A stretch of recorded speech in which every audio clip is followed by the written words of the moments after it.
নমস্কাৰ বন্ধুসকল, welcome to our YouTube channel exam support GK1। আজিৰ এই ভিডিঅ'টোত আমি 150টা ইণ্ডিয়ান জিঅ'গ্ৰাফিৰ অতি গুৰুত্বপূৰ্ণ প্ৰশ্ন আৰু উত্তৰসমূহৰ বিষয়ে আলোচনা কৰিম। এই ভিডিঅ'টো তোমালোকৰ কম্পিটিটিভ এক্সামৰ দৃষ্টিভংগীৰে অতি গুৰুত্বপূৰ্ণ, সেইবাবে ভিডিঅ'টো শেষলৈকে চাব নাপাহৰিবা। লগতে এই ভিডিঅ'টোৰ PDF আৰু মক টেষ্টৰ বাবে আমাৰ WhatsApp গ্ৰুপটো জইন হ'ব নাপাহৰিবা। লিংকটো ডেছক্ৰিপশ্যনত দি থোৱা আছে। আৰু আগন্তুক কি টপিকৰ ওপৰত ভিডিঅ' লাগে সেইটো কমেণ্ট কৰি জনাই দিবা। আহা ভিডিঅ'টো আৰম্ভ কৰোঁ।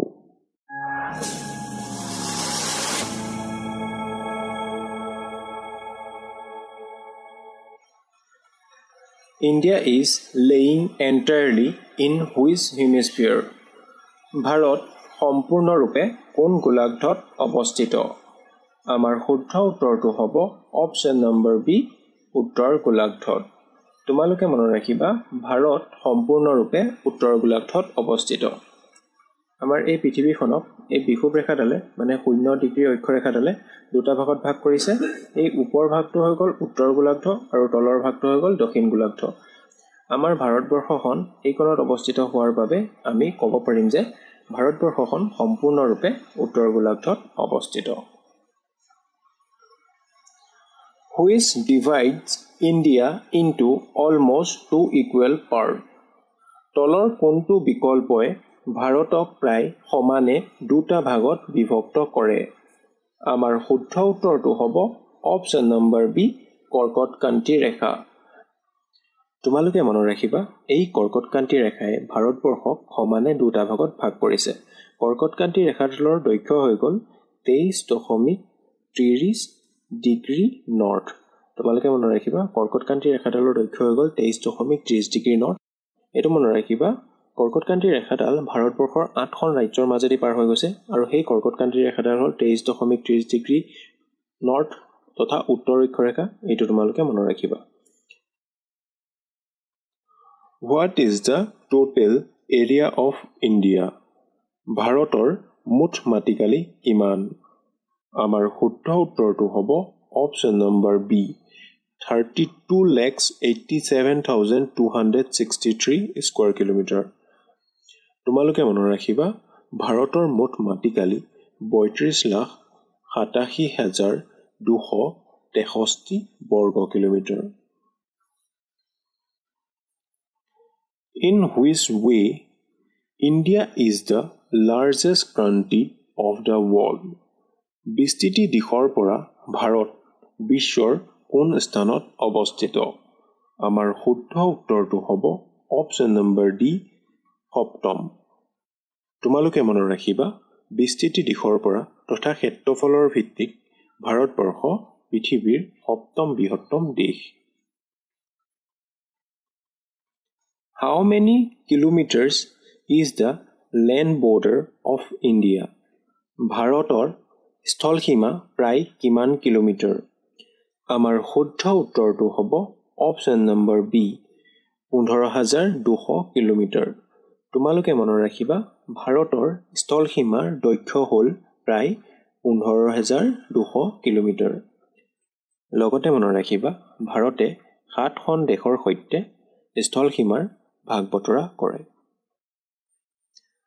Which state of India is known as the easternmost state of India? ভাৰতৰ কোনখন ৰাজ্যক ইষ্টাৰ্ণমষ্ট ষ্টেট অফ ইণ্ডিয়া বুলি জনা যায়? আমাৰ শুদ্ধ উত্তৰটো হ'ব option number C, Arunachal Pradesh. তোমালোকে মনত ৰাখিবা, ভাৰতবৰ্ষৰ অৰুণাচল প্ৰদেশক ইষ্টাৰ্ণমষ্ট ষ্টেট বুলি জনা যায়, কিয়নো ভাৰতবৰ্ষৰ একেবাৰে পূব প্ৰান্তত অৰুণাচল প্ৰদেশ অৱস্থিত। সেইবাবে অৰুণাচল প্ৰদেশক ভাৰতবৰ্ষৰ ইষ্টাৰ্ণমষ্ট ষ্টেট অফ ইণ্ডিয়া বুলিও জনা যায়। The southernmost point of mainland India is? ভাৰতৰ মুখ্য ভূমিৰ দক্ষিণ দিশৰ শেষ বিন্দুটো হ'ল? আমাৰ শুদ্ধ উত্তৰটো হ'ব option number D, Indira point. তোমালোকে মনত ৰাখিবা, ভাৰতৰ মুখ্য ভূমিৰ দক্ষিণ দিশৰ শেষ বিন্দুটো হ'ল ইন্দিৰা পইণ্ট। লগতে মনত ৰাখিবা ইন্দিৰা পইণ্ট ভাৰতবৰ্ষৰ আন্দামান আৰু নিকোবৰ দ্বীপপুঞ্জত অৱস্থিত। ই হ'ল ভাৰতৰ আটাইতকৈ দক্ষিণত থকা বিন্দু। What is Indira Point known as? Indira পইণ্টক কি নামেৰে জনা যায়? আমাৰ শুদ্ধ উত্তৰটো হ'ব অপশ্যন নম্বৰ বি, পিগমিলিয়ন পইণ্ট। তোমালোকে মনত ৰাখিবা ইন্দিৰা পইণ্টক পিগমিলিয়ন পইণ্ট নামেৰেও জনা যায়। India's southern neighbors across the sea consist of two island countries, namely Sri Lanka and who? ভাৰতৰ দক্ষিণ দিশত সাগৰে আৱৰা দ্বীপ দেশ দুখন হ'ল ক্ৰমে শ্ৰীলংকা আৰু আনখন কি? আমাৰ শুদ্ধ উত্তৰটো হ'ব অপশ্যন নম্বৰ বি, মালদ্বীপ। তোমালোকে মনত ৰাখিবা ভাৰতৰ দক্ষিণ দিশত সাগৰে আৱৰা দ্বীপ দেশ দুখনৰ ভিতৰত এখন হ'ল শ্ৰীলংকা আৰু আনখন হ'ল মালদ্বীপ। With whom does the narrow canal formed by the Pak streams and the Gulf of Mannar separated India? পাক প্ৰণালী আৰু মানাৰ উপসাগৰৰ দ্বাৰা নিৰ্মিত শংকৰ নলাই ভাৰতক কাৰ সৈতে পৃথক কৰে?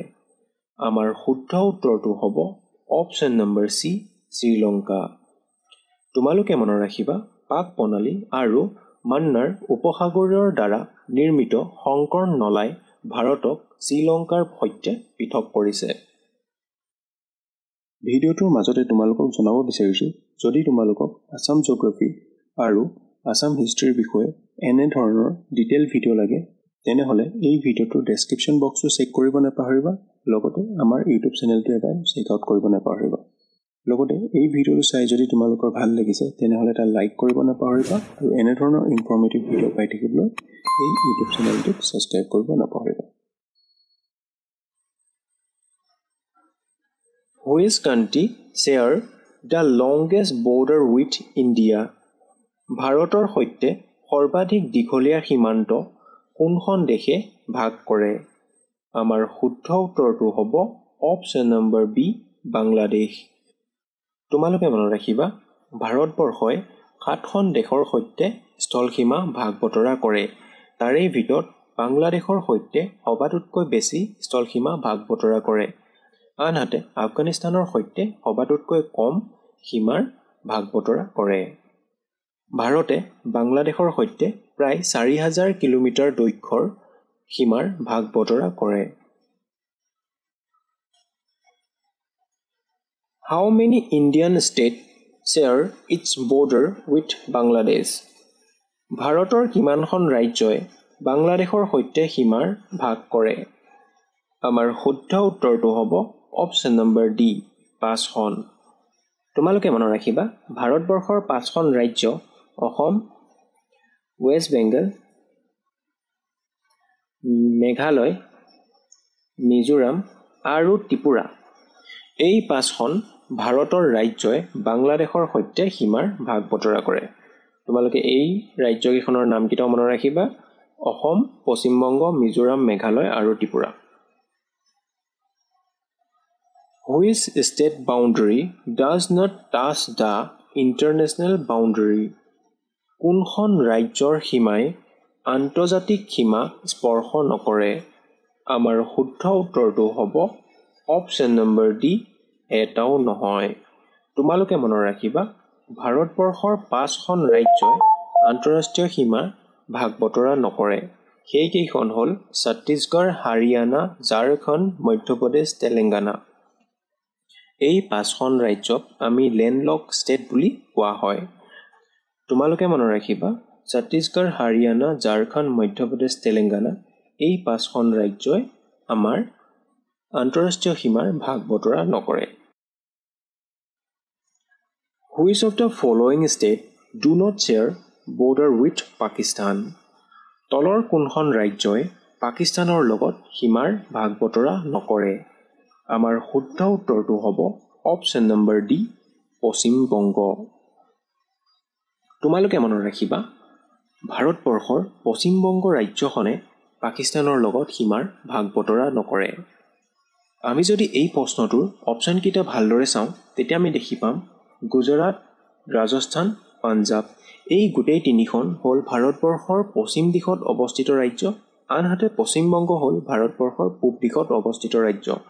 যিহেতু পাকিস্তান আমাৰ তথা ভাৰতবৰ্ষৰ পশ্চিম দিশে আছে, সেইবাবে গুজৰাট, ৰাজস্থান, পাঞ্জাৱ এই তিনিখন ৰাজ্য পাকিস্তানৰ লগত সীমাৰ ভাগ বতৰা কৰাৰ সম্ভাৱ্যতা থাকে। আনহাতে পশ্চিমবংগ ভাৰতবৰ্ষৰ পূব দিশে থকাৰ বাবে ইয়াৰ পাকিস্তানৰ লগত সীমাৰ ভাগ বতৰা কৰাৰ কোনো সম্ভাৱনা নাথাকে। সেইকাৰণে আমাৰ ইয়াত ৰাইট আনচাৰটো হ'ব পশ্চিমবংগ। লগতে তোমালোকে মনত ৰাখিবা ভাৰতবৰ্ষৰ 4খন ৰাজ্যই পশ্চিমবংগৰ লগত সীমাৰ ভাগ বতৰা কৰে। সেই 4খন হ'ল এইকেইখন চোৱা, পাঞ্জাৱ, ৰাজস্থান, গুজৰাট আৰু Jammu Kashmir.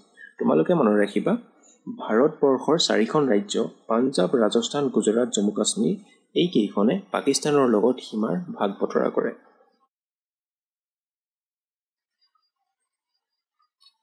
Who is Indian state border both Myanmar and Bangladesh? Myanmar আৰু বাংলাদেশৰ উভয় সীমাৰ লগত ভাৰতৰ কোনখন ৰাজ্য সংলগ্ন হৈ আছে? আমাৰ শুদ্ধ উত্তৰটো হ'ব অপশ্যন নম্বৰ ডি, মিজোৰাম। তোমালোকে মনত ৰাখিবা ভাৰতবৰ্ষৰ একমাত্ৰ ৰাজ্য মিজোৰামৰ লগত বাংলাদেশ আৰু ভাৰতৰ সীমা সংলগ্ন হৈ আছে। লগতে মনত ৰাখিবা উত্তৰ পূব ভাৰতৰ মিজোৰাম ৰাজ্যখনৰ মাজেদি কৰ্কটক্ৰান্তি ৰেখা পাৰ হৈ গৈছে। Which of the following the country does not share land boundary with India? তলৰ কোনখন দেশে ভাৰতৰ সৈতে ভূমি সীমা ভাগ নকৰে? আমাৰ শুদ্ধ উত্তৰটো হ'ব অপশ্যন নম্বৰ চি, তাজিকিস্তান। এই প্ৰশ্নটোৰ শুদ্ধ উত্তৰ দিবৰ বাবে তোমালোকে ভাৰতৰ 4 সীমাৰটোৰ বিষয়ে জানিব লাগিব। ভাৰতৰ পূব দিশে কোন কোন ৰাজ্য আছে, ভাৰতৰ পশ্চিম দিশে কি কি ৰাজ্য আছে, ভাৰতৰ উত্তৰ দিশে কি কি ৰাজ্য আছে আৰু ভাৰতৰ দক্ষিণ দিশে কি কি ৰাজ্য আছে। সেইকাৰণে তোমালোকে জিঅ'গ্ৰাফী পঢ়োঁতে সদায় মেপখন লগত লৈ ল'বা, যে কি ভাৰতৰ পূবফালে আছে ম্যানমাৰ, বাংলাদেশ আৰু পশ্চিমফালে আছে পাকিস্তান, আফগানিস্তান। ঠিক তেনেদৰে তোমালোকে মনত ৰাখি ল'বা। Which of the following state do not share land border with Myanmar? তলৰ কোনখন ৰাজ্যই ম্যানমাৰৰ সৈতে স্থলসীমা ভাগ নকৰে? আমাৰ শুদ্ধ উত্তৰটো হ'ব অপশ্যন নম্বৰ চি, ত্ৰিপুৰা। ইয়াত ফন্টটো খেলিমেলি হোৱাৰ বাবে ইয়াত ত্ৰিপুৰাৰ স্পেলিংটো খেলিমেলি হৈ গ'ল। তোমালোকে ত্ৰিপুৰাৰ স্পেলিংটো জানা বুলি ধৰি ল'লো আৰু। লগতে মনত ৰাখিবা ভাৰতবৰ্ষৰ 4খন ৰাজ্যই ম্যানমাৰৰ সৈতে সীমাৰ ভাগ বতৰা কৰে। এইটো এটা বহুত ইম্পৰ্টেণ্ট কুৱেশ্যন হয় দেই, তোমালোকে মনত ৰাখিবা, কাৰণ এবাৰ আছাম ৰাইফলৰ এক্সামত এইটো আহিছিল। তোমালোকে ভালদৰে চাই ল'বা যে কি ভাৰতবৰ্ষৰ 4খন ৰাজ্যই ম্যানমাৰৰ সৈতে সীমাৰ ভাগ বতৰা কৰে আৰু কি কি ৰাজ্যৰ কৰে সেইটো মই তোমালোকক লিখি দিছোঁ ৰ'বা। এই 4খন ৰাজ্য হ'ল অৰুণাচল প্ৰদেশ, নাগালেণ্ড, মণিপুৰ আৰু মিজোৰাম। তোমালোকে মনত ৰাখিবা ভাৰতবৰ্ষৰ 4খন ৰাজ্যই ম্যানমাৰৰ সৈতে সীমাৰ ভাগ বতৰা কৰে। সেই 4খন ৰাজ্যৰ নাম হ'ল অৰুণাচল প্ৰদেশ, নাগালেণ্ড, মণিপুৰ আৰু Mizoram. The state of Uttarakhand, Uttar Pradesh, Bihar, West Bengal and Sikkim jointly border with which of the following countries? Uttarakhand, Uttar Pradesh, Bihar, Paschim Banga, Sikkim ৰাজ্যই উমৈহতীয়াভাৱে তলৰ কোনখন দেশৰ সীমা স্পৰ্শ কৰে? আমাৰ শুদ্ধ উত্তৰটো হ'ব অপশ্যন নম্বৰ চি, নেপাল। তোমালোকে মনত ৰাখিবা উত্তৰাখণ্ড, উত্তৰ প্ৰদেশ, বিহাৰ, পশ্চিম বংগ আৰু ছিকিম ৰাজ্যই উমৈহতীয়াভাৱে নেপালৰ সীমা তথা নেপালৰ বাউণ্ডেৰী ভাগ বতৰা কৰে। যদি আছাম গভৰ্ণমেণ্টৰ এক্সামৰ পেপাৰখন অকণমান টান আহে তেনেহ'লে এনেকুৱা ধৰণৰ কুৱেশ্যনবোৰ দেখা পোৱা চান্স আছে। তোমালোকে মনত ৰাখিবা ভাৰতবৰ্ষই কেইখন দেশৰ সৈতে সীমাৰ ভাগ বতৰা কৰে, কোনখন দেশৰ সৈতে সবাতোতকৈ বেছিকৈ সীমাৰ ভাগ বতৰা কৰে আৰু কোনখন দেশৰ সৈতে সবাতোতকৈ কম সীমাৰ ভাগ বতৰা কৰে। লগতে মনত ৰাখিবা কোনখন দেশৰ সৈতে কেইখন ভাৰতবৰ্ষৰ ৰাজ্যই সীমাৰ ভাগ বতৰা কৰে সেইটো মনত ৰাখিবা আৰু কি কি সেইটো মনত ৰাখিবা। কাৰণ যেতিয়া পেপাৰৰ লেভেলটো বেছি হৈ যাব তেতিয়া এনেকুৱা ধৰণৰ অকণমান কমপ্লিকেটেড আৰু টান একদম ডিটেইলছ মানে তোমালোকে মনত থকা টাইপৰ কুৱেশ্যনবোৰ আহিব। সেইটো কাৰণে যেনেকুৱা যি এক্সাম নহওক যাতে আমি পঢ়িবলৈ সাজু হৈ থাকোঁ, সেইটো কাৰণে এনেকুৱা টাইপৰ কুৱেশ্যনবোৰ মই ইয়াত এড কৰিছোঁ। অ'কে, এতিয়া আমি নেক্সট কুৱেশ্যনটো চাওঁ। Which of the following countries does not share boundary with India? তলৰ কোনখন দেশে ভাৰতৰ সীমা স্পৰ্শ নকৰে? আমাৰ শুদ্ধ উত্তৰটো হ'ব অপশ্যন নম্বৰ বি মংগোলিয়া। এই কুৱেশ্যনটো ভাৰতৰ চাৰিসীমাৰ বিষয়ে জানিব লাগিব। তোমালোকে এটা কাম কৰিবা, মোক কমেণ্ট কৰি জনাই দিয়া ভাৰতৰ চাৰিসীমা, ভাৰতৰ পূবে কোন কোন দেশ আছে, পশ্চিমে কি দেশ আছে, উত্তৰে কি দেশ আছে আৰু দক্ষিণে কি দেশ আছে। তেতিয়া তোমালোকে একদম নোৱাৰিলেও মানে তোমালোকে চাই মেলি গম পাই যাবা যে কি ভাৰতৰ পূবফালে কি দেশ আছে, পশ্চিম ফালে কি আছে, উত্তৰ ফালে কি আছে আৰু দক্ষিণ ফালে কি আছে। এতিয়া আমি next কুৱেশ্যনটো আগবাঢ়ো। Which state of India have a common border with Myanmar? ভাৰতৰ কোনবোৰ ৰাজ্যৰ ম্যানমাৰৰ সৈতে মহতীয়া সীমা আছে? এই কুৱেশ্যনটো আমি অলপ আগত পঢ়ি আহিছোঁ। ইয়াৰ শুদ্ধ উত্তৰটো হ'ব option number B Arunachal Pradesh, Nagaland, Manipur আৰু মিজোৰাম। আমি অলপ আগত আলোচনা কৰিছিলোঁ ভাৰতবৰ্ষৰ চাৰিখন ৰাজ্য অৰুণাচল প্ৰদেশ, নাগালেণ্ড, মণিপুৰ আৰু মিজোৰামে ম্যানমাৰৰ সৈতে সীমাৰ ভাগ বতৰা কৰে। অ'কে, এতিয়া আমি নেক্সট কুৱেশ্যনটো চাওঁ। The Sundarban stretch to which neighbouring country of India? Sundarban ভাৰতৰ কোনখন চুবুৰীয়া দেশলৈকে বিস্তৃত? আমাৰ শুদ্ধ উত্তৰটো হ'ব অপশ্যন নম্বৰ এ বাংলাদেশ। তোমালোকে মনত ৰাখিবা সুন্দৰবন ভাৰতৰ চুবুৰীয়া ৰাজ্য বাংলাদেশৰলৈকে বিস্তৃত হৈ আছে। লগতে মনত ৰাখিবা এই সুন্দৰবন বিশ্বৰ ভিতৰত সৰ্ববৃহৎ মানৱ নিৰ্মিত বনাঞ্চল। The water body located in the west side of India is known as? ভাৰতৰ পশ্চিম দিশত অৱস্থিত জলৰাশিক কি নামেৰে জনা যায়? আমাৰ শুদ্ধ উত্তৰটো হ'ব অপশ্যন নম্বৰ চি আৰৱ সাগৰ। তোমালোকে মনত ৰাখিবা ভাৰতবৰ্ষৰ পশ্চিম দিশত অৱস্থিত জলৰাশিক আৰৱ সাগৰ নামেৰে জনা যায়। আনহাতে ভাৰতবৰ্ষৰ পূব দিশত অৱস্থিত জলৰাশিক বংগোপসাগৰ নামেৰে জনা যায়। What is the total length of the coastline of the Indian territory including Andaman, Nicobar and Lakshadweep? Andaman, Nicobar আৰু লক্ষাদ্বীপকে ধৰি ভাৰতত ভূখণ্ডৰ উপকূলীয় দৈৰ্ঘ্য কিমান কিলোমিটাৰ? আমাৰ শুদ্ধ উত্তৰটো হ'ব অপশ্যন নম্বৰ চি ৭,৫১৬.৬ কিলোমিটাৰ। আমাৰ ভাৰতবৰ্ষৰ ভূসীমা দুটা ভাগত ভাগ কৰিব পাৰি, এটা হৈ গ'ল স্থলসীমা আৰু এটা হৈ গ'ল জলসীমা। এতিয়া স্থলসীমা বুলি ক'লে মাটিয়া আগুৰা ক্ষেত্ৰ, এই স্থলসীমাৰ দৈৰ্ঘ্য হ'ল ৫,২০০ কিলোমিটাৰ, আনহাতে জলসীমাৰ দৈৰ্ঘ্য হ'ল ৭,৫১৬ কিলোমিটাৰ। মনত ৰাখিবা ভাৰতবৰ্ষৰ মুঠ ভূসীমা দুটা ভাগত ভাগ কৰা হ'ল, এটা হ'ল স্থলসীমা, আনটো হ'ল জলসীমা। স্থলসীমাৰ দৈৰ্ঘ্য হ'ল ১৫,২০০ কিলোমিটাৰ, আনহাতে জলসীমাৰ দৈৰ্ঘ্য হ'ল ৭,৫১৬.৬ কিলোমিটাৰ। জলসীমাত ভাৰতবৰ্ষৰ কোষ্টলাইনৰ উপৰিও আন্দামান, নিকোবৰ আৰু লক্ষাদ্বীপকে উপকূল ৰেখা অন্তৰ্ভুক্ত হৈ আছে। In India how many state share the coastline? ভাৰতৰ কিমানখন ৰাজ্যত উপকূলীয় অঞ্চল আছে? আমাৰ শুদ্ধ উত্তৰটো হ'ব অপশ্যন নম্বৰ বি ৯খন। তোমালোকে মনত ৰাখিবা ভাৰতবৰ্ষৰ 9খন ৰাজ্যত উপকূলীয় অঞ্চল আছে। লগতে মনত ৰাখিবা ভাৰতবৰ্ষৰ 9খন ৰাজ্য আৰু 2খন কেন্দ্ৰশাসিত অঞ্চলত উপকূলীয় সীমা বা উপকূলীয় অঞ্চল আছে। Which of the following union territory is located in western coast in India? তলৰ কোনখন কেন্দ্ৰশাসিত অঞ্চল ভাৰতৰ পশ্চিম উপকূলত অৱস্থিত? আমাৰ শুদ্ধ উত্তৰটো হ'ব option number A Daman and Diu, Dadra আৰু নগৰ হাভেলী। তোমালোকে মনত ৰাখিবা Daman and Diu and Dadra and Nagar Haveli এই কেন্দ্ৰশাসিত অঞ্চলটো ভাৰতবৰ্ষৰ পশ্চিম উপকূলত অৱস্থিত। আমি অলপ আগত আলোচনা কৰি আহিছিলোঁ ভাৰতবৰ্ষৰ উপকূল ৰেখাত দুটা কেন্দ্ৰশাসিত অঞ্চল অৱস্থিত, এটা হ'ল দামান and Diu, Dadar and Nagar Haveli, আনটো হ'ল পণ্ডিচেৰী। এইটো ভাৰতবৰ্ষৰ পূব উপকূলত অৱস্থিত, এইটো তোমালোকে মনত ৰাখিবা। India's which of the following state has the largest coastline? ভাৰতৰ কোনখন ৰাজ্যৰ উপকূলীয় অঞ্চলৰ পৰিমাণ সৰ্বাধিক? আমাৰ শুদ্ধ উত্তৰটো হ'ব অপশ্যন নম্বৰ বি গুজৰাট। তোমালোকে মনত ৰাখিবা ভাৰতৰ গুজৰাট ৰাজ্যৰ উপকূলীয় অঞ্চলৰ পৰিমাণ সৰ্বাধিক প্ৰায় 1600 কিলোমিটাৰ। লগতে মনত ৰাখিবা গুজৰাটৰ কাঠিৱাৰা ভাৰতৰ আটাইতকৈ দীঘলীয়া উপকূলীয় অঞ্চল। এইটো তোমালোকে মনত ৰাখিবা। Which of the following is also known as Cape Comorin?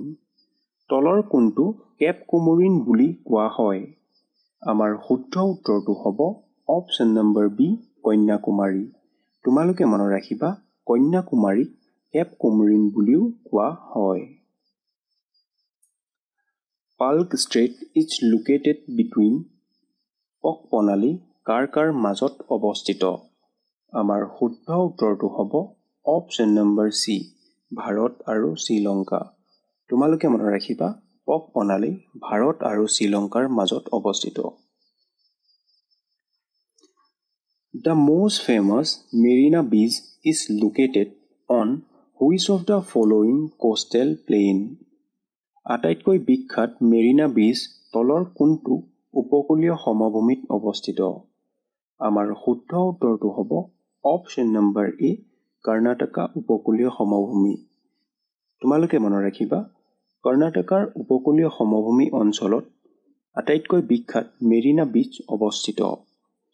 লগতে মনত ৰাখিবা এই মেৰিনা বীচ ভাৰতবৰ্ষৰ প্ৰসিদ্ধ চহৰ চেন্নাইত অৱস্থিত। Which of the following is a part of the eastern coast?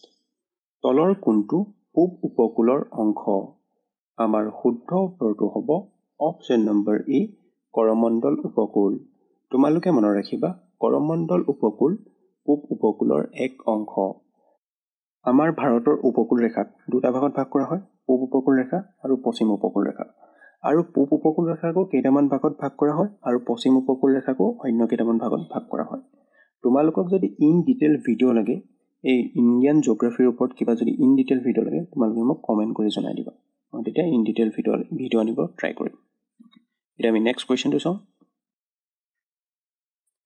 The topic of cancer line passes through several states of India. কৰ্কটক্ৰান্তি ৰেখা ভাৰতৰ কেইখন ৰাজ্যৰ মাজেৰে পাৰ হৈ গৈছে? আমাৰ শুদ্ধ উত্তৰটো হ'ব অপশ্যন নম্বৰ চি 8খন। তোমালোকে মনত ৰাখিবা কৰ্কটক্ৰান্তি ৰেখা মানে 23.30 ডিগ্ৰী উত্তৰ অক্ষৰেখাডাল আমাৰ ভাৰতবৰ্ষৰ 8খন ৰাজ্যৰ মাজেৰে পাৰ হৈ গৈছে। এতিয়া যদি আমি আসাম গভৰ্ণমেণ্টৰ কম্পিটিটিভ এক্সামসমূহৰ পাৰ্চপেক্টিভত চাওঁ তেতিয়াহ'লে এই ভাৰতবৰ্ষৰ 8খন ৰাজ্যৰ ভিতৰত 2খন ৰাজ্য আমাৰ কাৰণে গুৰুত্বপূৰ্ণ হৈ পৰিব। এইকেইখন হ'ল আমাৰ উত্তৰ পূব ভাৰতৰ মিজোৰাম আৰু ত্ৰিপুৰা। তোমালোকে মনত ৰাখিবা ভাৰতবৰ্ষৰ তথা কৰ্কটক্ৰান্তি ৰেখাডাল ভাৰতবৰ্ষৰ 8খন ৰাজ্যৰ মাজেৰে পাৰ হৈ গৈছে আৰু তাৰেই উত্তৰ পূব ভাৰতৰ 2খন ৰাজ্যৰ মাজেৰে পাৰ হৈছে। সেই দুখনৰ নাম হ'ল ত্ৰিপুৰা আৰু মিজোৰাম। আৰু অন্য 6খন ৰাজ্য হ'ল গুজৰাট, ৰাজস্থান, মধ্যপ্ৰদেশ, ছত্তীশগড়, ঝাৰখণ্ড, ৱেষ্ট বেংগল। তোমালোকে মনত ৰাখিবা কৰ্কটক্ৰান্তি ৰেখাডাল ভাৰতবৰ্ষৰ 8খন ৰাজ্যৰ মাজেৰে পাৰ হৈ গৈছে। 2খন হৈ গ'ল উত্তৰ পূব ভাৰতৰ ত্ৰিপুৰা আৰু মিজোৰাম, আন 6খন হ'ল গুজৰাট, ৰাজস্থান, মধ্যপ্ৰদেশ, ছত্তীশগড়, ঝাৰখণ্ড আৰু ৱেষ্ট বেংগল তথা Paschimbanga. 10 degree channel separate 10 degree চেনেলে কাক কাক পৃথক কৰে? আমাৰ শুদ্ধ উত্তৰটো হ'ব অপশ্যন নম্বৰ ডি নিকোবৰ দ্বীপপুঞ্জৰ পৰা আন্দামানক। তোমালোকে মনত ৰাখিবা 10 ডিগ্ৰী চেনেলে নিকোবৰ দ্বীপপুঞ্জৰ পৰা আন্দামানক পৃথক কৰে। The 9 degree channel is associated with which of the following? 9 degree channel তলৰ কোনটো বিকল্পৰ সৈতে জড়িত? আমাৰ শুদ্ধ উত্তৰটো হ'ব অপশ্যন নম্বৰ চি লক্ষাদ্বীপ। তোমালোকে মনত ৰাখিবা 9 ডিগ্ৰী চেনেলটো লক্ষাদ্বীপৰ লগত জড়িত। আমাৰ শুদ্ধ উত্তৰটো হ'ব অপশ্যন নম্বৰ চি লক্ষাদ্বীপ। তোমালোকে মনত ৰাখিবা 9 ডিগ্ৰী চেনেলে লক্ষাদ্বীপ আৰু মিনিয়কক পৃথক কৰিছে। Which of the following countries are divided by the Redcliffe line? তলৰ কোন দুখন দেশ ৰেডক্লিফ ৰেখাৰ দ্বাৰা বিভক্ত? আমাৰ শুদ্ধ উত্তৰটো হ'ব অপশ্যন নম্বৰ এ ভাৰত আৰু পাকিস্তান। তোমালোকে মনত ৰাখিবা ভাৰত আৰু পাকিস্তান দেশ দুখনক ৰেডক্লিফ ৰেখাৰ দ্বাৰা বিভক্ত কৰা হৈছে। Which of the following countries are divided by the Durand line? তলৰ কোন দুখন দেশক ডুৰাণ্ড ৰেখাৰে বিভক্ত কৰা হৈছে? আমাৰ শুদ্ধ উত্তৰটো হ'ব অপশ্যন নম্বৰ এ, আফগানিস্তান আৰু পাকিস্তান। 2640 কিলোমিটাৰ দৈৰ্ঘ্যৰ ডুৰাণ্ড ৰেখায়ে আফগানিস্তান আৰু পাকিস্তান দুখন দেশক বিভক্ত কৰিছে। Which of the following countries are divided by McMahon line? McMahon ৰেখাই তলৰ কোন দুখন দেশক ভাগ কৰে? আমাৰ শুদ্ধ উত্তৰটো হ'ব অপশ্যন নম্বৰ বি, চীন। আমাৰ শুদ্ধ উত্তৰটো হ'ব অপশ্যন নম্বৰ ডি। আমাৰ শুদ্ধ উত্তৰটো হ'ব অপশ্যন নম্বৰ বি, ভাৰত আৰু চীন। তোমালোকে মনত ৰাখিবা, ব্ৰিটিছ ইণ্ডিয়া আৰু তিব্বতসকলৰ মাজত হোৱা 1914 চনৰ চিমলা চুক্তিৰ অধীনত মেকমোহন লাইনে ভাৰত আৰু চীন তথা সেই সময়ৰ ভাৰত আৰু তিব্বতৰ মাজত সীমা নিৰ্ধাৰণ কৰিছিল। What is the time difference between Indian Standard Time and Greenwich Standard Time? ভাৰতীয় মান সময় আৰু গ্ৰীণহুইচ মান সময়ৰ মাজত সময়ৰ পাৰ্থক্য কিমান? আমাৰ শুদ্ধ উত্তৰটো হ'ব অপশ্যন নম্বৰ ডি, 5.30 hours। তোমালোকে মনত ৰাখিবা, ভাৰতীয় মান সময় আৰু গ্ৰীণহুইচ মান সময়ৰ মাজত সময়ৰ পাৰ্থক্য হ'ল 5 ঘণ্টা 30 minute. What is the name of the group of islands in the Arabian Sea? আৰৱ সাগৰত অৱস্থিত দ্বীপৰ গোটটোক কি নামেৰে জনা যায়? আমাৰ শুদ্ধ উত্তৰটো হ'ব অপশ্যন নম্বৰ বি, লক্ষাদ্বীপ। তোমালোকে মনত ৰাখিবা, আৰৱ সাগৰত অৱস্থিত দ্বীপটোক লক্ষাদ্বীপ নামেৰে জনা যায়। ই ভাৰতৰ দক্ষিণ দিশত অৱস্থিত। Which of the following geographical term related to the piece of subcontinental land that is surrounded by water? তলৰ কোনটো পানীয়ে আগুৰি থকা উপমহাদেশীয় ভূমি টুকুৰা ভৌগোলিক শব্দ কি? আমাৰ শুদ্ধ উত্তৰটো হ'ব অপশ্যন নম্বৰ ডি, দ্বীপ। তোমালোকে মনত ৰাখিবা, চাৰিদিশৰ পৰা পানীয়ে আগুৰি থকা উপমহাদেশীয় ভূমি টুকুৰাৰ ভৌগোলিক শব্দ হৈছে দ্বীপ। Which of the following geographical term related to a body of land surrounded by water on three sides? তলৰ কোনটো তিনিওফালে পানীয়ে আগুৰি থকা ভূমিৰ ভৌগোলিক শব্দ?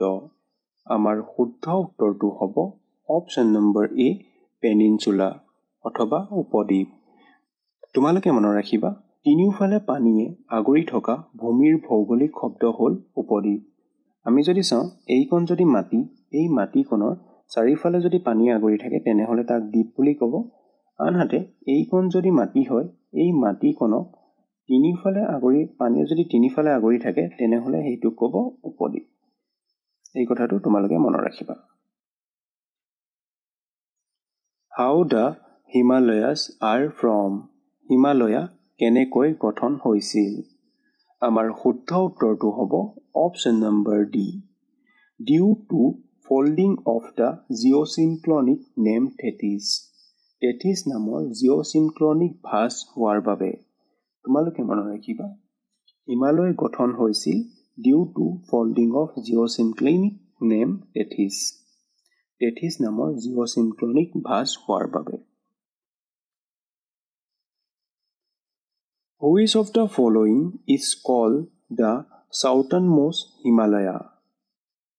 হিমালয়ৰ সবাতোতকৈ দক্ষিণ অংশক কি বুলি জনা যায়? আমাৰ শুদ্ধ উত্তৰটো হ'ব অপশ্যন নম্বৰ এ, শিৱালিক। তোমালোকে মনত ৰাখিবা, হিমালয়ৰ সবাতোতকৈ দক্ষিণ অংশক শিৱালিক নামেৰে জনা যায়। Where is Mount Everest located? Mount Everest ক'ত অৱস্থিত? আমাৰ শুদ্ধ উত্তৰটো হ'ব অপশ্যন নম্বৰ বি, নেপাল। তোমালোকে মনত ৰাখিবা, মাউণ্ট এভাৰেষ্ট নেপালত অৱস্থিত। মাউণ্ট এভাৰেষ্টৰ উচ্চতা হৈছে 8,849 মিটাৰ। মনত ৰাখিবা, যিহেতু হিমালয় এখন ফল্ডিং মাউণ্টেইন হয়, গতিকে মাউণ্ট এভাৰেষ্টৰ উচ্চতা দিনক দিনে বৃদ্ধি পাই গৈ আছে। সেইবাবে এই উচ্চতাৰ দৈৰ্ঘ্যটো কিছু কিছু কিতাপত 8,848 মিটাৰ থাকে আৰু এতিয়া ৰিচেণ্ট 8,849 মিটাৰ। এইটো একো কনফিউজ নহবা। এতিয়া আমি নেক্সট কুৱেশ্যনটো চাওঁ। The highest peak in the Eastern Ghat is পূব ঘাটৰ সৰ্বোচ্চ শৃংগটো হ'ল, আমাৰ শুদ্ধ উত্তৰটো হ'ব অপশ্যন নম্বৰ বি মহেন্দ্ৰগিৰি। তোমালোকে মনত ৰাখিবা পূব ঘাট পাহাৰৰ সৰ্বোচ্চ শৃংগটো হ'ল মহেন্দ্ৰগিৰি।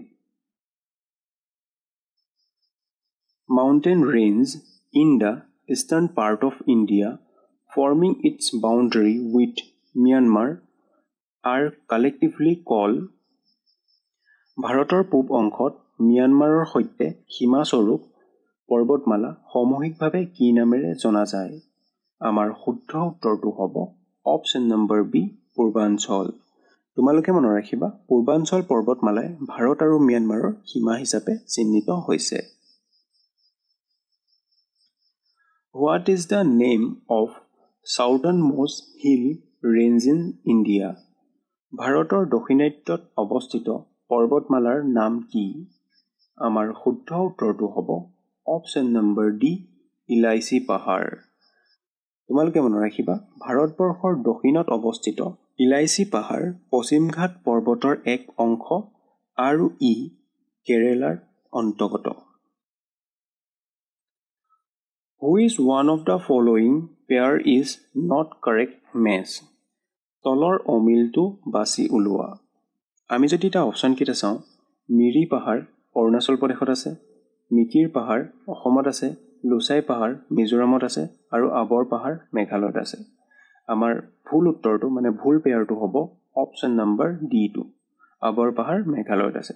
আমি যদি চাওঁ এই আবৰ পাহাৰ আছে আমাৰ অৰুণাচল প্ৰদেশত। তোমালোকে মনত ৰাখিবা আবৰ পাহাৰ মেঘালয়ত নহয় অৰুণাচল প্ৰদেশতে আছে। Which of the following is the highest point in India? তলৰ কোনটো ভাৰতৰ সৰ্বোচ্চ বিন্দু? আমাৰ শুদ্ধ উত্তৰটো হ'ব অপশ্যন নম্বৰ চি কাঞ্চনজংঘা। তোমালোকে মনত ৰাখিবা ভাৰতৰ সৰ্বোচ্চ বিন্দুটো হ'ল কাঞ্চনজংঘা। ইয়াৰ উচ্চতা হ'ল 8,586 মিটাৰ। তোমালোকে মনত ৰাখিবা ভাৰতৰ সৰ্বোচ্চ বিন্দুটো হ'ল কাঞ্চনজংঘা আৰু এই কাঞ্চনজংঘা বিন্দুটোৰ দৈৰ্ঘ্য তথা উচ্চতা হ'ল 8,584 metre. In which of the following Himalaya mountain range the Kashmiri Valleys lies? Kashmir উপত্যকাত তলৰ কোনটো হিমালয় পৰ্বতমালা অৱস্থিত? আমাৰ শুদ্ধ উত্তৰটো হ'ব অপশ্যন নম্বৰ চি জাস্কৰ আৰু পীৰপঞ্জাল।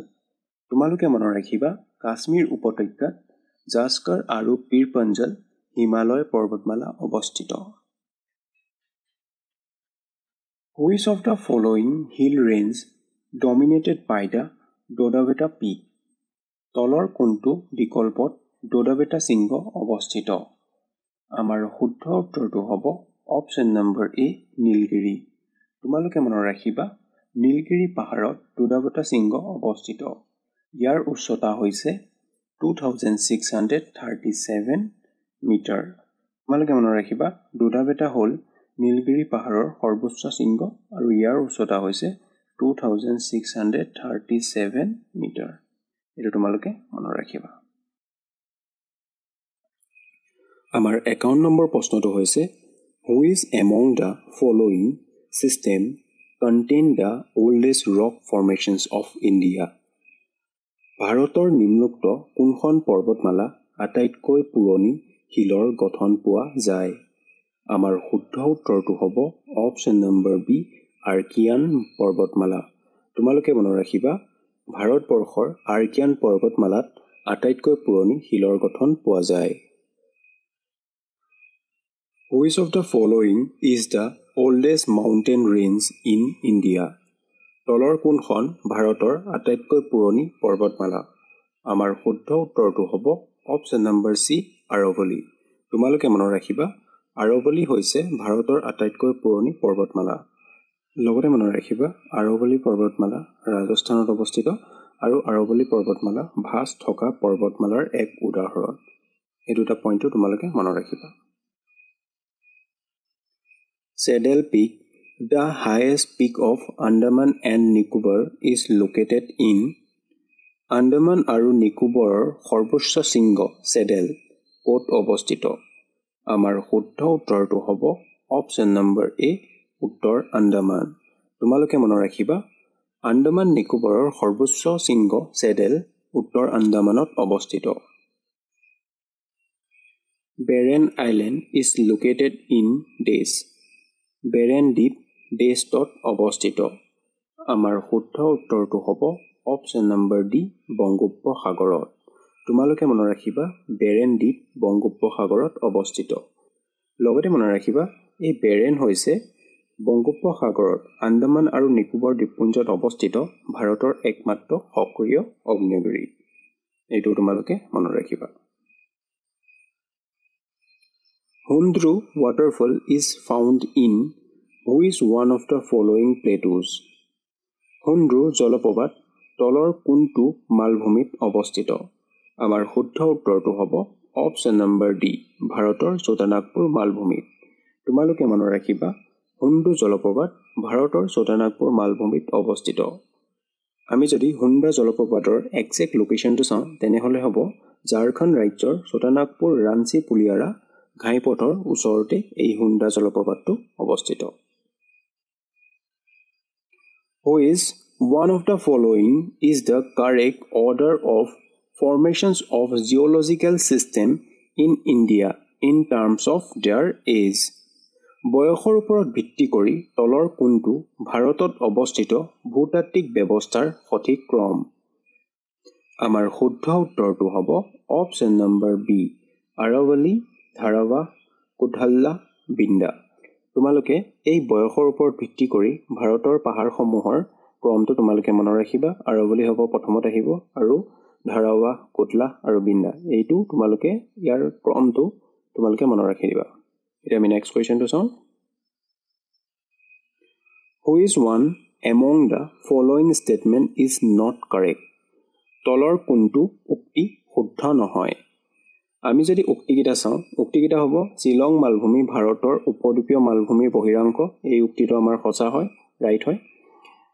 আৰাৱলী পৰ্বত ভাৰতৰ আটাইতকৈ পুৰণি পৰ্বতমালা। এইটো আমি অলৰেডি ডিছকাছ কৰি আহিলোঁ যে আৰাৱলী হ'ল ভাৰতৰ আটাইতকৈ পুৰণি পৰ্বতমালা। নেক্সট হ'ব ৰাজমহল হাইলেণ্ড লাভাৰ দ্বাৰা গঠিত। এইটো আমাৰ শুদ্ধ হয়। আমাৰ এই অপশ্যন নম্বৰ চিটো বিন্দা ভাঁজ থকা পৰ্বতমালাৰ উদাহৰণ, এই উক্তিটো শুদ্ধ নহয়।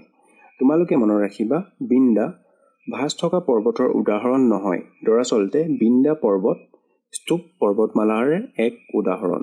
তোমালোকে মনত ৰাখিবা যে বিন্দা ভাঁজ থকা পৰ্বতমালাৰ উদাহৰণ নহয়, বিন্দা স্তূপ পৰ্বতমালাৰ এক উদাহৰণ। এই প্ৰশ্নটোত আমাৰ শুদ্ধ উত্তৰটো হ'ব অপশ্যন নম্বৰ চি, বিন্দা ভাঁজ থকা পৰ্বতমালাৰ উদাহৰণ। Vindhya are example of fold mountain. এই উক্তিটো শুদ্ধ নহয়। এতিয়া আমি নেক্সট কুৱেশ্যনটো চাওঁ। What is the name of the highest peak in South India? দক্ষিণ ভাৰতৰ আটাইতকৈ ওখ শৃংগটোৰ নাম কি? আমাৰ শুদ্ধ উত্তৰটো হ'ব অপশ্যন নম্বৰ এ, আনাইমুডি। তোমালোকে মনত ৰাখিবা দক্ষিণ ভাৰতৰ আটাইতকৈ ওখ শৃংগটোৰ নাম হ'ল আনাইমুডি। লগতে মনত ৰাখিবা এই আনাইমুডি শৃংগটো পশ্চিমঘাট পৰ্বতমালাৰ এক শৃংগ। এই শৃংগটোৰ উচ্চতা হ'ল 2650 মিটাৰ। লগতে মনত ৰাখিবা পশ্চিমঘাট পৰ্বতমালাক Himalaya of the southern India বুলিও জনা যায়। তোমালোকে মনত ৰাখিবা আনাইমুডি শৃংগটোৰ উচ্চতা হ'ল 2650 মিটাৰ। এই আনাইমুডি শৃংগটো পশ্চিমঘাট পৰ্বতমালাত ৱেষ্টাৰ্ণ ঘাট পৰ্বতমালাত অৱস্থিত আৰু ৱেষ্টাৰ্ণ ঘাটক চাউথ ইণ্ডিয়াৰ হিমালয় বুলিও জনা যায়। এতিয়া আমি নেক্সট কুৱেশ্যনটো চাওঁ। Siachen Glacier is situated to the Siachen হিমবা ক'ত অৱস্থিত? আমাৰ শুদ্ধ উত্তৰটো হ'ব অপশ্যন নম্বৰ ডি, নুব্ৰা উপত্যকাৰ উত্তৰত। তোমালোকে মনত ৰাখিবা লাডাখ অংশৰ চিয়াচিন হিমবা নুব্ৰা উপত্যকাৰ উত্তৰ দিশত অৱস্থিত। Which one of the following statement about the Himalaya is not correct? হিমালয়ৰ বিষয়ে তলৰ কোনটো উক্তি শুদ্ধ নহয়? এতিয়া যদি আমি অপশ্যন কেইটা চাওঁ, প্ৰথম অপশ্যনটো হ'ব ইয়াত ডেকা ভাঁজ থকা পৰ্বতমালা, এইটো শুদ্ধ হয় কাৰণ হিমালয় হ'ল য়ং ফল মাউণ্টেন। অ'কে, নেক্সট দ্বিতীয় অপশ্যনটো ইহঁতৰ জিঅ'চিনক্লাইনেল শিল থাকে, এইটো আমাৰ ৰাইট হয়। অপশ্যন ডিটো যদি চাওঁ, সিন্ধু আৰু সুটেলেজ নদীয়ে হিমালয়ৰ পূব প্ৰসাৰিত নিষ্কৰ্ষণ গঠন কৰে, এইটো আমাৰ শুদ্ধ হয়। এতিয়া যদি আমি অপশ্যন চিটো চাওঁ, হিমালয়ৰ ফণ্টেল ফাটেৰে হিমালয়ক তিব্বতৰ পৰা পৃথক কৰিছে, এই উক্তিটো আমাৰ ভুল। তোমালোকে মনত ৰাখিবা ইণ্ডাছ ইয়াৰলুং চুইটাৰ জোন চমুকৈ ISJ হিমালয়ক মেঘালয় মালভূমিৰ পৰা পৃথক কৰিছে আৰু ইয়াক ISZ চমুকৈ ইয়াৰলুং চাংপো চুইটাৰ জোন নামেৰেও জনা যায়। তোমালোকে মনত ৰাখিবা হিমালয় আৰু তিব্বত মালভূমিক ইণ্ডাছ ইয়াৰলুং চুইটাৰ জোন ISZ পৃথক কৰিছে।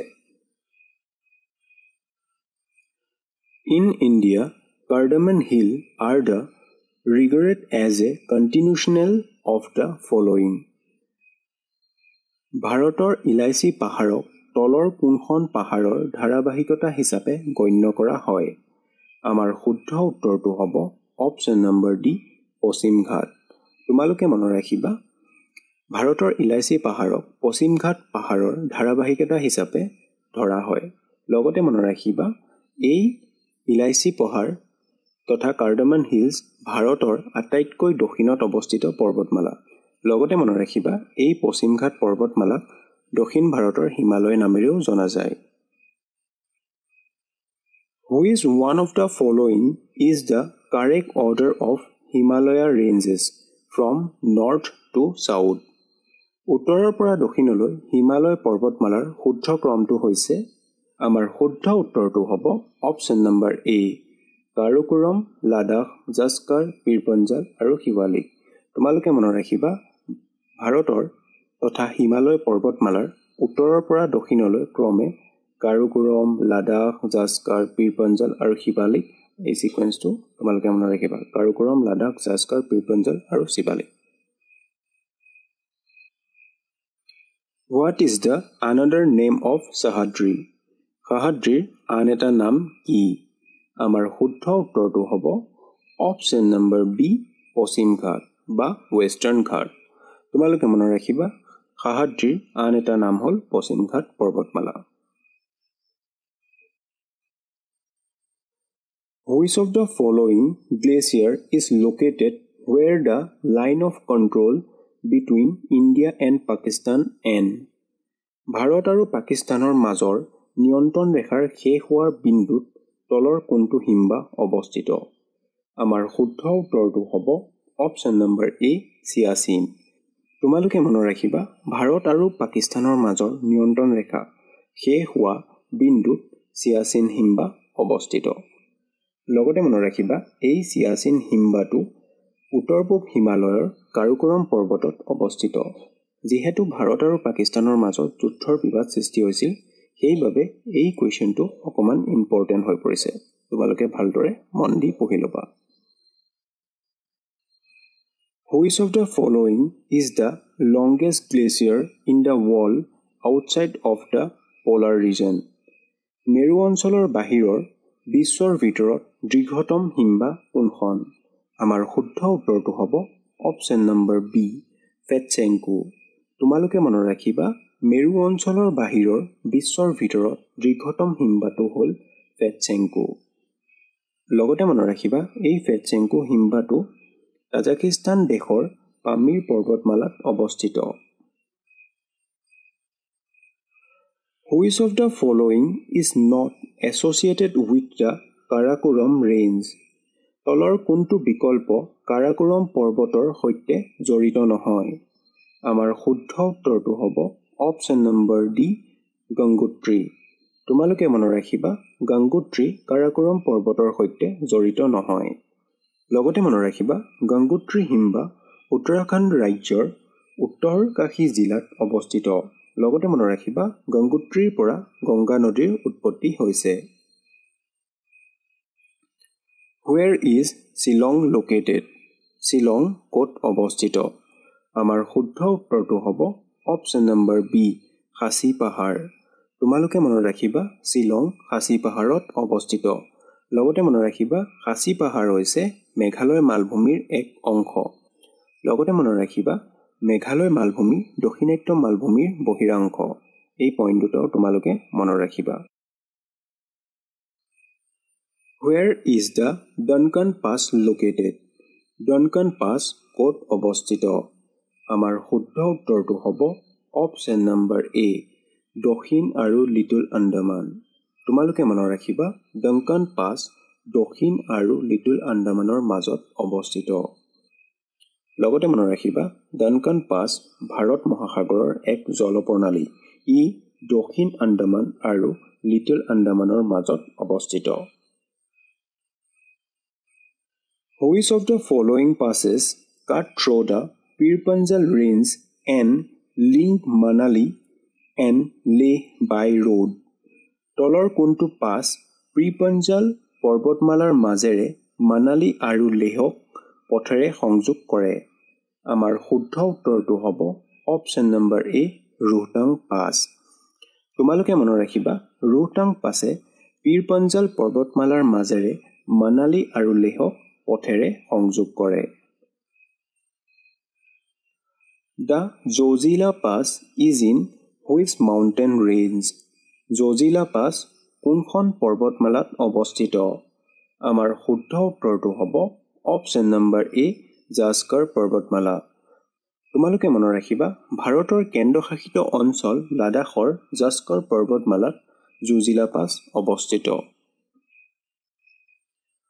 Which of the following passes has been created by the Indus River? তলৰ কোনটো পাছ সিন্ধু নদীৰ দ্বাৰা সৃষ্টি হৈছে? আমাৰ শুদ্ধ উত্তৰটো হ'ব অপশ্যন নম্বৰ ডি বনিহাল পাছ।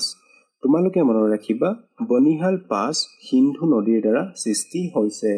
লগতে মনত ৰাখিবা ই তথা বনিহাল পাছ জলভাগৰ দ্বাৰা সৃষ্টি হোৱা দুখন পৰ্বতৰ মাজৰ সংকীৰ্ণ পাছ।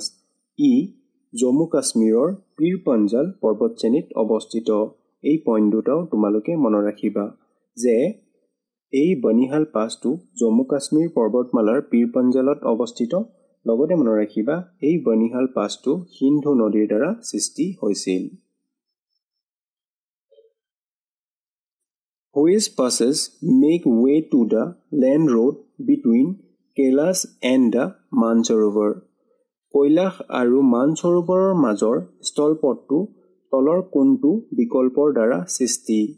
আমাৰ শুদ্ধ উত্তৰটো হ'ব অপশ্যন নম্বৰ এ লিপুলেখ পাছ। তোমালোকে মনত ৰাখিবা কৈলাশ আৰু মানসৰোবৰ মাজৰ স্থলপথটো লিপুলেখ পাছৰ বিকল্পৰ দ্বাৰা সৃষ্টি। লগতে মনত ৰাখিবা এই লিপুলেখ পাছটো উত্তৰাখণ্ডত অৱস্থিত। ই ভাৰতৰ উত্তৰাখণ্ড আৰু তিব্বত সীমান্তত থকা এটা হিমালয়ৰ পাছ। Which of the following passes link Srinagar to Leh? তলৰ কোনটো পাছে শ্ৰীনগৰক লেহৰ সৈতে সংযোগ কৰে? আমাৰ শুদ্ধ উত্তৰটো হ'ব অপশ্যন নম্বৰ ডি জজিলা পাছ। তোমালোকে মনত ৰাখিবা শ্ৰীনগৰক লেহৰ সৈতে সংযোগ কৰা পাছটোৰ নাম হ'ল জজিলা পাছ। এইটো ইম্পৰ্টেণ্ট হয়, তোমালোকে মনত ৰাখিবা যে শ্ৰীনগৰক লেহৰ সৈতে সংযোগ কৰা পাছটোৰ নাম হ'ল জজিলা পাছ।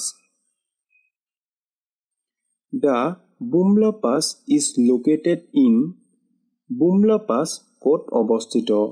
আমাৰ শুদ্ধ উত্তৰটো হ'ব অপশ্যন নম্বৰ বি অৰুণাচল প্ৰদেশত। তোমালোকে মনত ৰাখিবা বুমলা পাছ অৰুণাচল প্ৰদেশত অৱস্থিত। তোমালোকে মনত ৰাখিবা জুমলা পাছ তথা বমডিলা পাছ অৰুণাচল প্ৰদেশৰ টাৱাং জিলাত অৱস্থিত।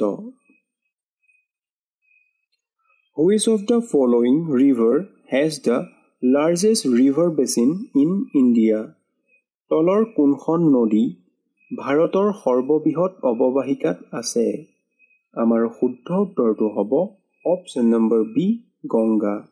তোমালোকে মনত ৰাখিবা ভাৰতৰ সৰ্ববৃহৎ নদী অৱবাহিকা হৈছে Ganga. Which of the following glacier give rise to the Cigar River?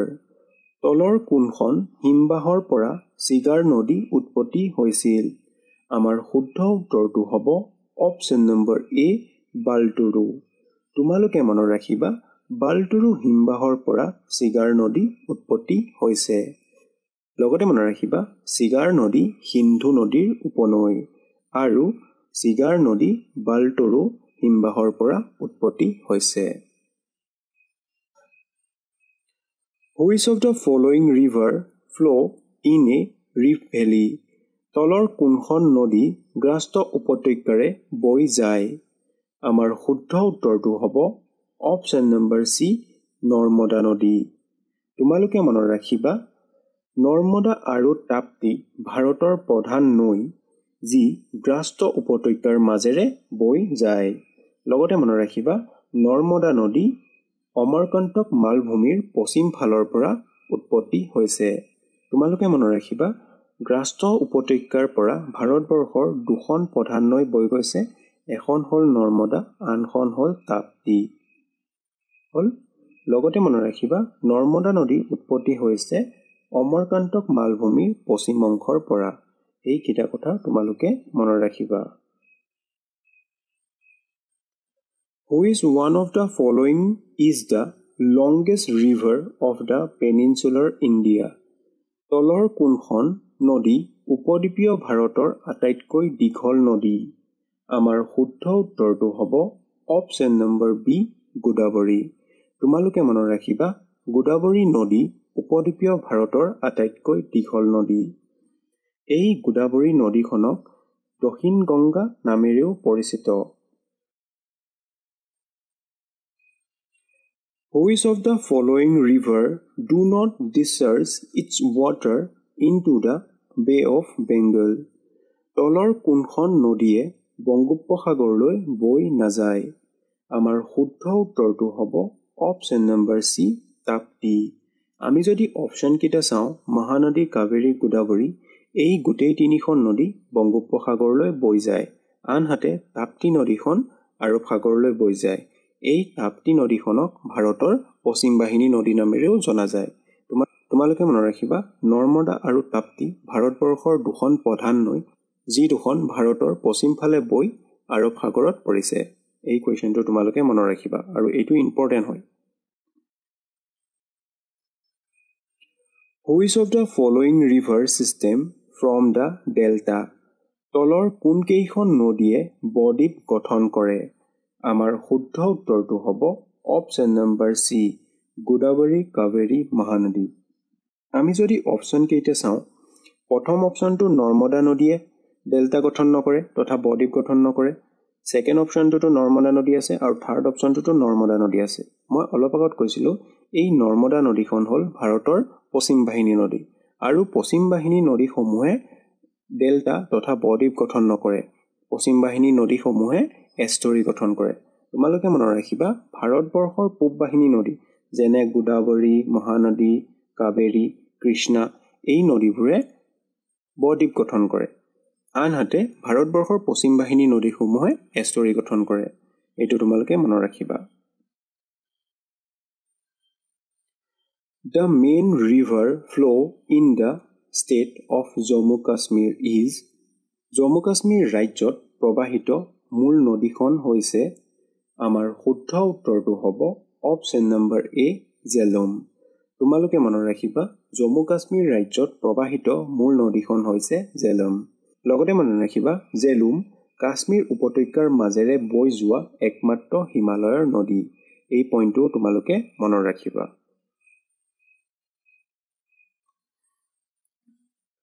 Which of the following river system from the river Padma? তলৰ কোন দুখন নদীয়ে পদ্মা নদী গঠন কৰে? আমাৰ শুদ্ধ উত্তৰটো হ'ব অপশ্যন নম্বৰ এ গংগা আৰু যমুনা। তোমালোকে মনত ৰাখিবা গংগা আৰু যমুনা নদীয়ে পদ্মা নদী গঠন কৰে। কইনা ৰিভাৰ ইজ এ ট্ৰিবিউটাৰী অফ কইনা নদী কোনখন নৈৰ উপনৈ?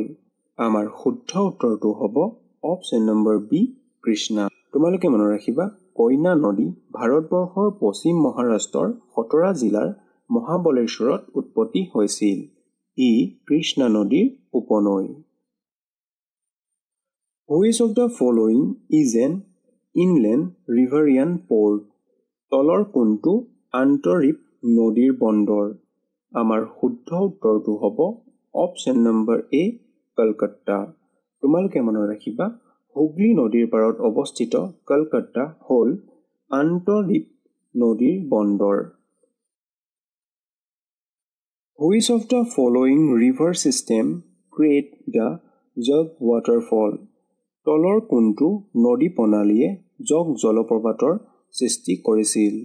আমাৰ শুদ্ধ উত্তৰটো হ'ব option number B চাৰাৱতী।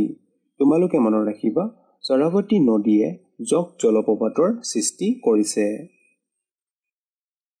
Which one of the following river is also called the Sorrow of Bengal?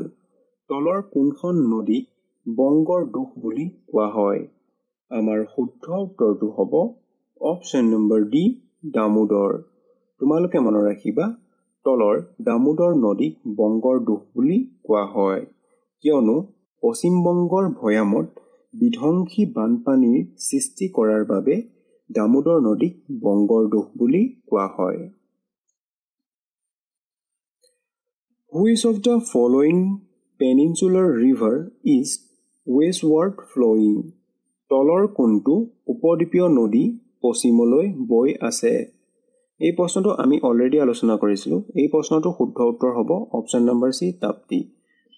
আমি অলৰেডি ডিছকাছ কৰিছিলোঁ ভাৰতবৰ্ষৰ প্ৰধান দুখন নদী, এখন নৰ্মদা আনখন হ'ল Tapti.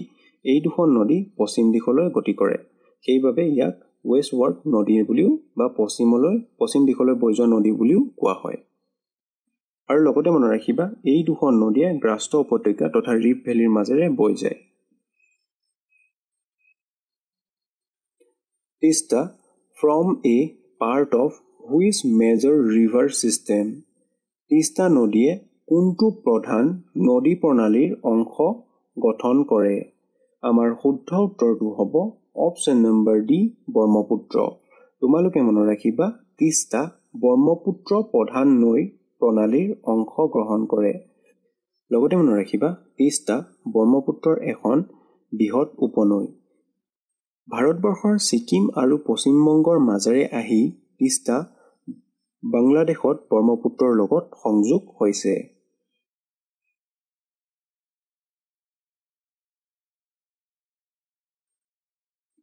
The river Brahmaputra is known as it entered Arunachal Pradesh. Arunachal প্ৰদেশত প্ৰৱেশ কৰাৰ পাছত ব্ৰহ্মপুত্ৰ নদীক কি বুলি জনা যায়? আমাৰ শুদ্ধ উত্তৰটো হ'ব অপশ্যন নম্বৰ বি দিহাং। তোমালোকে মনত ৰাখিবা অৰুণাচলত প্ৰৱেশ কৰাৰ পাছত ব্ৰহ্মপুত্ৰ নদীক দিহাং নামেৰে জনা যায়। লগতে মনত ৰাখিবা ব্ৰহ্মপুত্ৰ নদী মানসৰোবৰৰ ওচৰৰ আংছি হিমবাহৰ পৰা উৎপত্তি হৈছে। ব্ৰহ্মপুত্ৰ নদীক তিব্বতত চাংপো নামেৰে জনা যায়। আৰু এই নদীৰ বুকুতেই পৃথিৱীৰ সৰ্ববৃহৎ নদীদ্বীপ মাজুলী অৱস্থিত। The river Sangpo flow through before entering India. ভাৰতত প্ৰৱেশ কৰাৰ আগতে কোনখন দেশৰ মাজেৰে চাংপো নৈ বৈ আহিছে? আমাৰ শুদ্ধ উত্তৰটো হ'ব অপশ্যন নম্বৰ চি তিব্বত। তোমালোকে মনত ৰাখিবা ব্ৰহ্মপুত্ৰ নদীৰ আন এটা নাম হ'ল চাংপো। ব্ৰহ্মপুত্ৰ নদী ভাৰতবৰ্ষত সোমোৱাৰ আগত তিব্বতৰ মাজেৰে বৈ আহিছে আৰু তিব্বতত ব্ৰহ্মপুত্ৰ নদীক চাংপো নামেৰে জনা যায়। অৰুণাচল প্ৰদেশত ব্ৰহ্মপুত্ৰ নদী সোমাই দিহাং নামেৰে জনা যায়। এইটো আমি অলৰেডি আগৰ কুৱেশ্যনটোত ডিছকাছ কৰি আহিলোঁ। তোমালোকে মনত ৰাখিবা ব্ৰহ্মপুত্ৰ নদী তিব্বতত চাংপো নামেৰে জনা যায় আৰু ব্ৰহ্মপুত্ৰ নদী উৎপত্তি হৈছিল মানসৰোবৰৰ ওচৰৰ আংছি হিমবাহৰ পৰা। Which of the following river is known as বৃদ্ধা গংগা? তলৰ কোনখন নদীক বৃদ্ধ গংগা বুলি জনা যায়? আমাৰ শুদ্ধ উত্তৰটো হ'ব অপশ্যন নম্বৰ এ গোদাবৰী। তোমালোকে মনত ৰাখিবা আকাৰ আৰু বিস্তৃতিৰ বাবে গোদাবৰী নদীক উপদ্বীপীয় নদীসমূহৰ মাজত বৃদ্ধ গংগা বুলি জনা যায়। Which one of the following river is not the tributary of Ganga? তলৰ কোনখন গংগাৰ উপনৈ নহয়? আমি যদি অপশ্যন কেইটা চাওঁ, সোণ, গোমতী আৰু যমুনা এই তিনিখন গংগা নদীৰ উপনৈ, আনহাতে ইন্দ্ৰাৱতী গংগা নদীৰ উপনৈ নহয়। আমাৰ প্ৰশ্নটোৰ শুদ্ধ উত্তৰটো হ'ব অপশ্যন নম্বৰ এ, ইন্দ্ৰাৱতী। তোমালোকে মনত ৰাখিবা, সোণ, গোমতী আৰু যমুনা এই তিনিখন গংগা নদীৰ উপনৈ, আনহাতে ইন্দ্ৰাৱতী গংগা নদীৰ উপনৈ নহয়, বৰঞ্চ গোদাবৰী নদীৰ উপনৈ। The Yamuna and the Son are the tributary of which river? Yamuna আৰু সোণ নদী তলৰ কাৰ উপনৈ? এই প্ৰশ্নটোৰ উত্তৰ আমি অলৰেডি আলোচনা কৰি আহিলোঁ, মানে আগৰ কুৱেশ্যনটোত আলোচনা কৰি আহিলোঁ। ইয়াৰ শুদ্ধ উত্তৰটো হ'ব অপশ্যন নম্বৰ ডি, গংগা। তোমালোকে মনত ৰাখিবা, যমুনা আৰু সোণ গংগা নদীৰ উপনৈ। Amravati, Bhavani, Hemavati and Kavini are tributary of which one of the following river? Amravati, Bhavani, Hemavati আৰু কাবেনী তলৰ কোনখন নদীৰ উপনৈ? আমাৰ শুদ্ধ উত্তৰটো হ'ব অপশ্যন নম্বৰ চি, কাবেৰী। তোমালোকে মনত ৰাখিবা, আম্ৰাৱতী, ভাৱানী, হেমাৱতী আৰু কাবেনী কাবেৰী নদী উপনৈ। লগতে মনত ৰাখিবা, কাবেৰী নদী কুৰ্গ জিলাৰ ব্ৰহ্মগিৰি পাহাৰৰ পৰা উৎপত্তি হৈছে। Which of the following glacier is related to the Hunza river?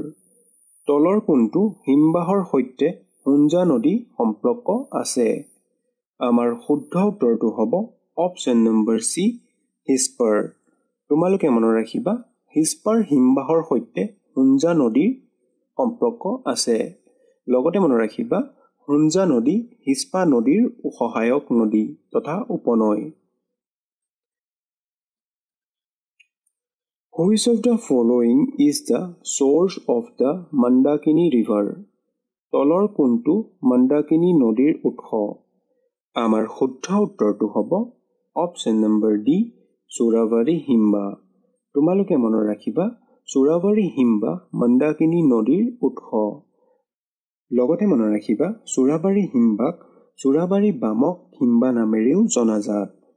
ই উত্তৰাখণ্ডৰ গড়ৱাল হিমালয় অঞ্চলৰ অন্তৰ্গত।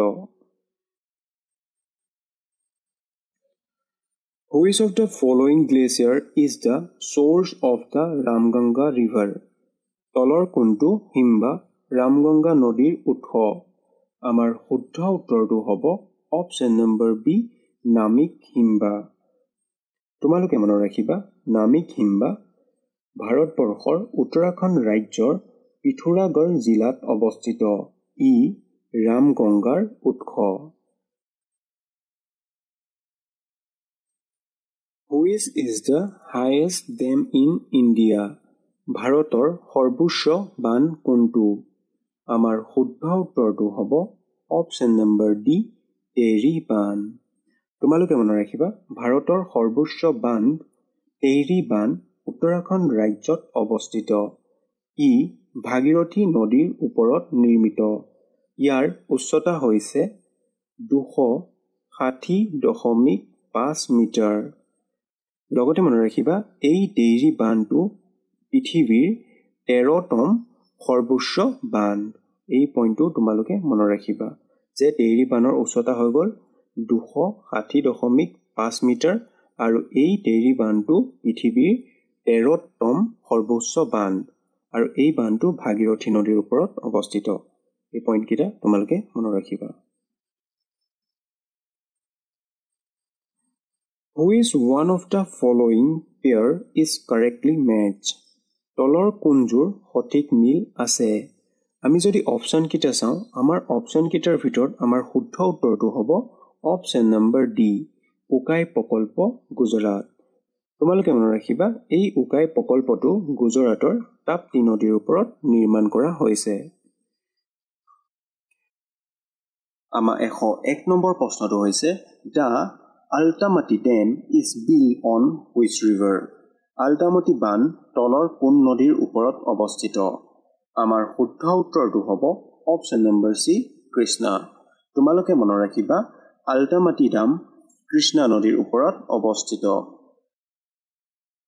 The largest irrigation canal in India তলৰ কোনটো ভাৰতৰ সৰ্ববৃহৎ জলসিঞ্চনৰ কেনেল আমাৰ শুদ্ধ উত্তৰটো হ'ব option number B Indira Gandhi canal তোমালোকে মনত ৰাখিবা ভাৰতৰ সৰ্ববৃহৎ জলসিঞ্চনৰ কেনেলটোৰ নাম হ'ল ইন্দিৰা গান্ধী কেনেল লগতে মনত ৰাখিবা এই ইন্দিৰা গান্ধী খাল তথা ইন্দিৰা গান্ধী কেনেলটোৰ দৈৰ্ঘ্য হৈছে 643 কিলোমিটাৰ আৰু ই ভাৰতৰ সৰ্ববৃহৎ কেনেল প্ৰকল্প এতিয়া আমি নেক্সট কোৱেশ্চনটো চাওঁ In which of the following state is the Ular Lake located? তলৰ কোনখন ৰাজ্যত উলাৰ হ্ৰদ অৱস্থিত আমাৰ শুদ্ধ উত্তৰটো হ'ব অপশ্যন নম্বৰ ডি জম্মু আৰু কাশ্মীৰ তোমালোকে মনত ৰাখিবা উলাৰ লেক জম্মু আৰু কাশ্মীৰত অৱস্থিত লগতে মনত ৰাখিবা এই উলাৰ লেক জম্মু কাশ্মীৰৰ বান্দিপুৰ জিলাত অৱস্থিত আৰু ই এছিয়াৰ অন্যতম বৃহৎ মিঠা পানীৰ হ্ৰদ তোমালোকে মনত ৰাখিবা এই উলাৰ লেকটো জম্মু কাশ্মীৰৰ বান্দিপুৰা জিলাত অৱস্থিত লগতে মনত ৰাখিবা এই উলাৰ লেকটো এছিয়াৰ অন্যতম বৃহৎ মিঠা পানীৰ হ্ৰদ Who is one of the following lake is a salt water lake তলৰ কোনটো নিমখীয়া পানীৰ হ্ৰদ আমাৰ শুদ্ধ উত্তৰটো হ'ব অপশ্যন নম্বৰ এ সম্বাৰ তোমালোকে মনত ৰাখিবা সম্বাৰ হৈছে এটা নিমখীয়া পানীৰ হ্ৰদ লগতে মনত ৰাখিবা এই সম্বাৰ হ্ৰদটো জয়পুৰ জিলাৰ সম্বাৰত অৱস্থিত আৰু ই ভাৰতৰ সৰ্ববৃহৎ নিমখীয়া পানীৰ হ্ৰদ তোমালোকে মনত ৰাখিবা সম্বাৰ হ্ৰদটো জয়পুৰ জিলাত অৱস্থিত আৰু ই ভাৰতৰ সৰ্ববৃহৎ নিমখীয়া পানীৰ হ্ৰদ এতিয়া আমি নেক্সট কোৱেশ্চনটো চাওঁ Where is the Loktak Lake situated? Loktak হ্ৰদ ক'ত অৱস্থিত আমাৰ শুদ্ধ উত্তৰটো হ'ব অপশ্যন নম্বৰ সি মণিপুৰ তোমালোকে মনত ৰাখিবা মণিপুৰ ৰাজ্যত লোকটক হ্ৰদটো অৱস্থিত লগতে মনত ৰাখিবা উত্তৰ পূব ৰাজ্য মণিপুৰত লোকটক হ্ৰদ অৱস্থিত ই ভাৰতৰ লগতে বিশ্বৰ অন্যতম মিঠা পানী হ্ৰদ তোমালোকে মনত ৰাখিবা লোকটক হ'ল মণিপুৰ ৰাজ্যত অৱস্থিত এটা হ্ৰদ আৰু মণিপুৰ ৰাজ্যখন ভাৰতবৰ্ষৰ উত্তৰ পূব কোণত অৱস্থিত লগতে মনত ৰাখিবা এই লোকটক হ্ৰদটো এটা মিঠা পানীৰ হ্ৰদ What is the name of the largest saltwater lake in India? ভাৰতৰ সৰ্ববৃহৎ লুণীয়া পানীৰ অশ্বক্ষুৰা হ্ৰদটোৰ নাম কি আমাৰ শুদ্ধ উত্তৰটো হ'ব অপশ্যন নম্বৰ এ চিল্কা হ্ৰদ তোমালোকে মনত ৰাখিবা ভাৰতৰ সৰ্ববৃহৎ লুণীয়া পানীৰ অশ্বক্ষুৰা হ্ৰদটোৰ নাম হ'ল চিল্কা হ্ৰদ In which of the following state does the monsoon arrive first? তলৰ কোনখন ৰাজ্যত প্ৰথমে বাৰিষাৰ প্ৰভাৱ পৰে আমাৰ শুদ্ধ উত্তৰটো হ'ব অপশ্যন নম্বৰ এ কেৰেলা তোমালোকে মনত ৰাখিবা ভাৰতবৰ্ষৰ কেৰেলা ৰাজ্যখনত পোনপ্ৰথমে বাৰিষাৰ প্ৰভাৱ পৰে এইটো সম্ভৱ হয় আমাৰ দক্ষিণ পশ্চিম মৌচুমী বতাহৰ বাবে The term monsoon is originated from তলৰ কোনটো ভাষাৰ পৰা মনসুন শব্দ উৎপত্তি হৈছে আমাৰ শুদ্ধ উত্তৰটো হ'ব অপশ্যন নম্বৰ ডি আৰবী তোমালোকে মনত ৰাখিবা আৰবী ভাষাৰ পৰা মনসুন শব্দটোৰ উৎপত্তি হৈছে Which one of the following state received the highest rainfall during winter month তলৰ কোনখন ৰাজ্যত শীতকালত সৰ্বাধিক বৰষুণ হয় আমাৰ শুদ্ধ উত্তৰটো হ'ব অপশ্যন নম্বৰ ডি তামিলনাডু তোমালোকে মনত ৰাখিবা ভাৰতবৰ্ষৰ তামিলনাডুত উত্তৰ পূব বাণিজ্যিক বতাহৰ বাবে শীতকালত সৰ্বাধিক বৰষুণ হয় Which of the following places receive the highest rainfall in the world তলৰ কোনখন ঠাইত পৃথিৱীৰ ভিতৰত সৰ্বাধিক বৰষুণ হয় আমাৰ শুদ্ধ উত্তৰটো হ'ব অপশ্যন নম্বৰ সি মৌচিনৰাম তোমালোকে মনত ৰাখিবা ভাৰতবৰ্ষৰ মেঘালয় ৰাজ্যত অৱস্থিত মৌচিনৰামত পৃথিৱীৰ ভিতৰত সৰ্বাধিক বৰষুণ হয় এই বৰষুণৰ পৰিমাণ 11,872 মিলিমিটাৰ। তোমালোকে মনত ৰাখিবা কিমান বৰষুণৰ পৰিমাণটো কিমান 11,872 মিলিমিটাৰ আৰু ক'ত হয় ভাৰতবৰ্ষৰ মেঘালয় ৰাজ্যৰ মৌচিনৰামত। লগতে মনত ৰাখিবা পৃথিৱীৰ ভিতৰত দ্বিতীয় সৰ্বাধিক বৰষুণ হয় মেঘালয়ৰ চেৰাপুঞ্জীত। India gets maximum rainfall mainly from dash. ভাৰতত সৰ্বাধিক বৰষুণ মূলতঃ ডেছৰ ফলত হয়। আমাৰ শুদ্ধ উত্তৰটো হ'ব অপশ্যন নম্বৰ বি দক্ষিণ পশ্চিম মৌচুমী। তোমালোকে মনত ৰাখিবা ভাৰতবৰ্ষত সৰ্বাধিক বৰষুণ দক্ষিণ পশ্চিম মৌচুমীৰ বতাহৰ ফলত হয়। লগতে মনত ৰাখিবা এই দক্ষিণ পশ্চিম মৌচুমী বতাহৰ ফলত জুন, জুলাই, আগষ্ট, ছেপ্টেম্বৰ এই 4টা মাহত ভাৰতবৰ্ষত সৰ্বাধিক বৰষুণ হয়।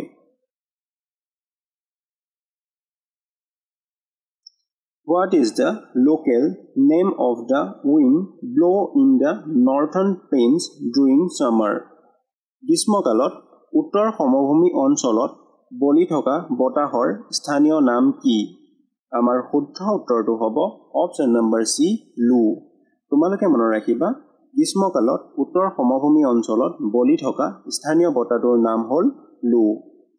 লগতে মনত ৰাখিবা গৰম থৰ মৰুভূমিৰ পৰা অহা এই বতাহ সাধাৰণতে দুপৰীয়া সময়ত বলে।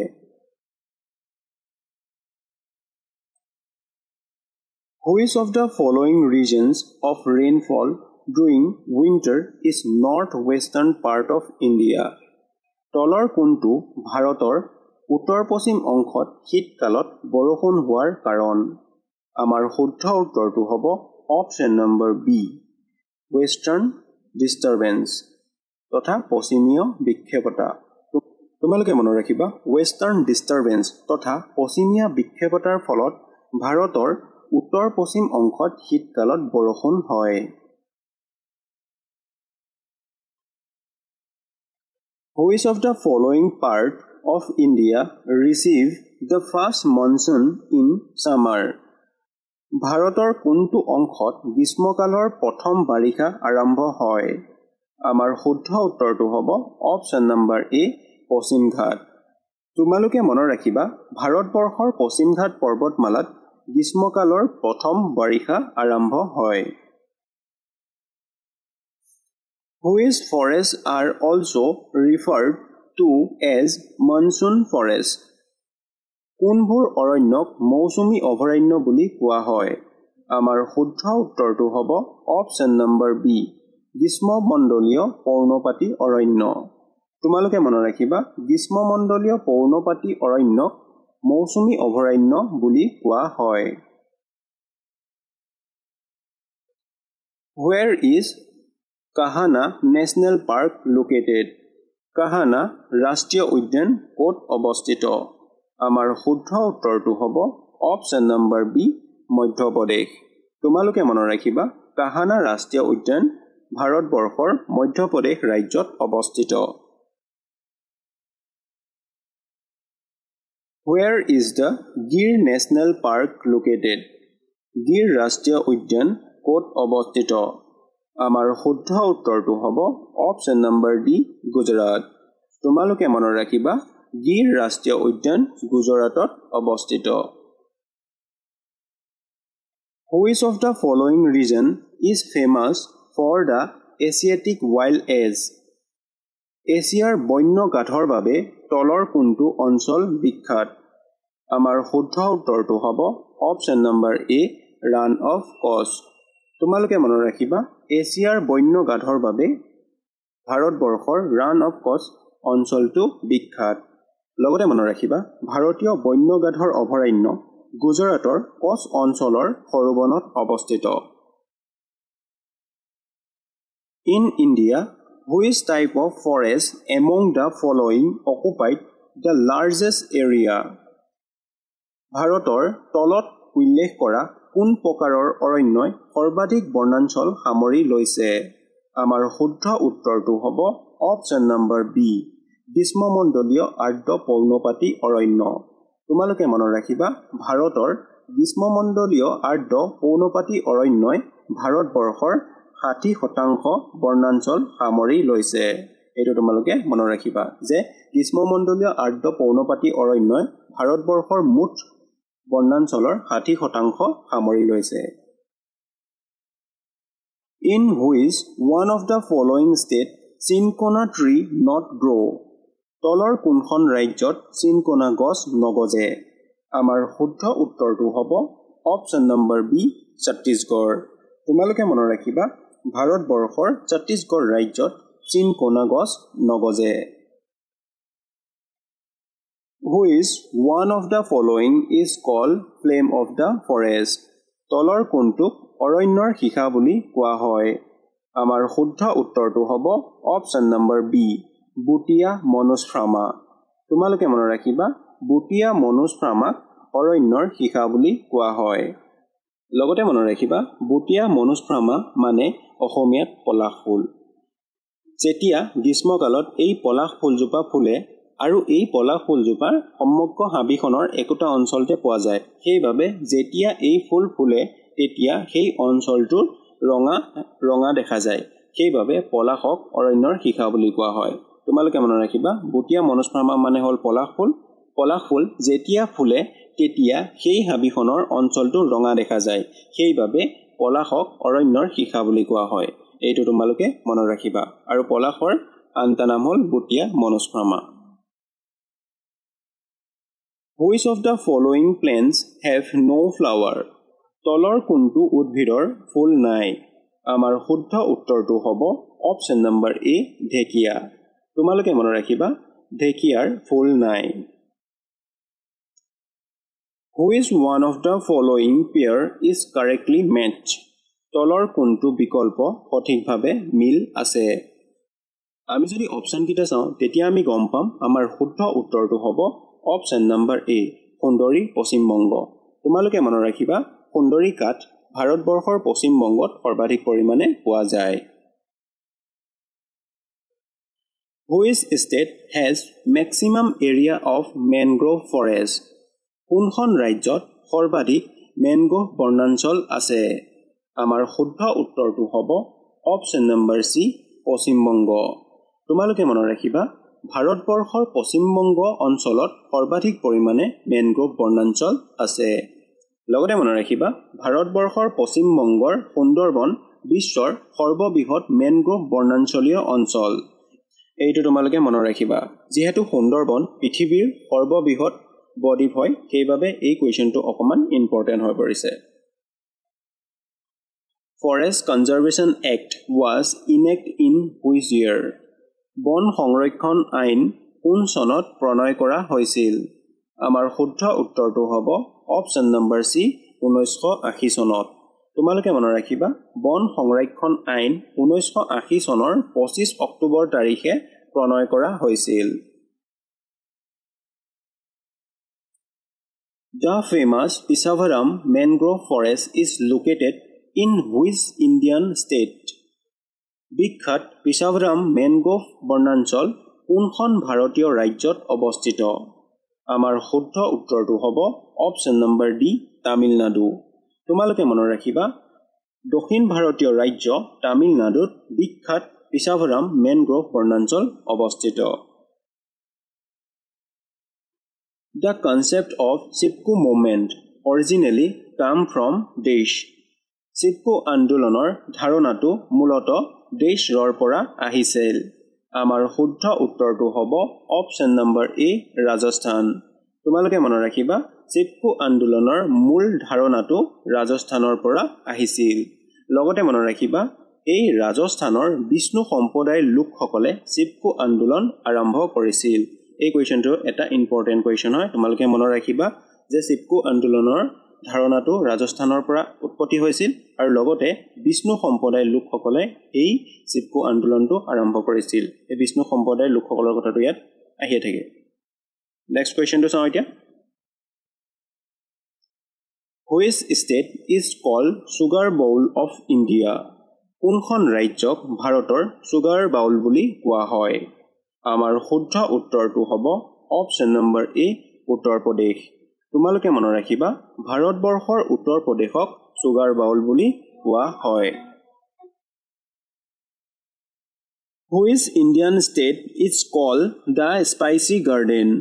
তলৰ কোনখন ৰাজ্যক মছলাৰ বাগিচা বুলি কোৱা হয়? আমাৰ শুদ্ধ উত্তৰটো হ'ব অপচন নম্বৰ এ কেৰেলা। তোমালোকে মনত ৰাখিবা ভাৰতবৰ্ষৰ কেৰেলা ৰাজ্যখনক মছলাৰ বাগিচা বুলিও কোৱা হয়। Which of the following places in the Jammu and Kashmir famous for saffron cultivation? Jammu কাশ্মীৰৰ তলৰ কোনখন ঠাই কেশৰ খেতিৰ বাবে বিখ্যাত? আমাৰ শুদ্ধ উত্তৰটো হ'ব অপচন নম্বৰ এ পেমপাৰা।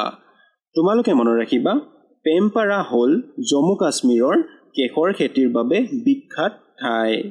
লগতে মনত ৰাখিবা এই পেমপাৰাক বহলভাৱে কাশ্মীৰৰ কেশৰ চহৰ বুলিও জনা যায়।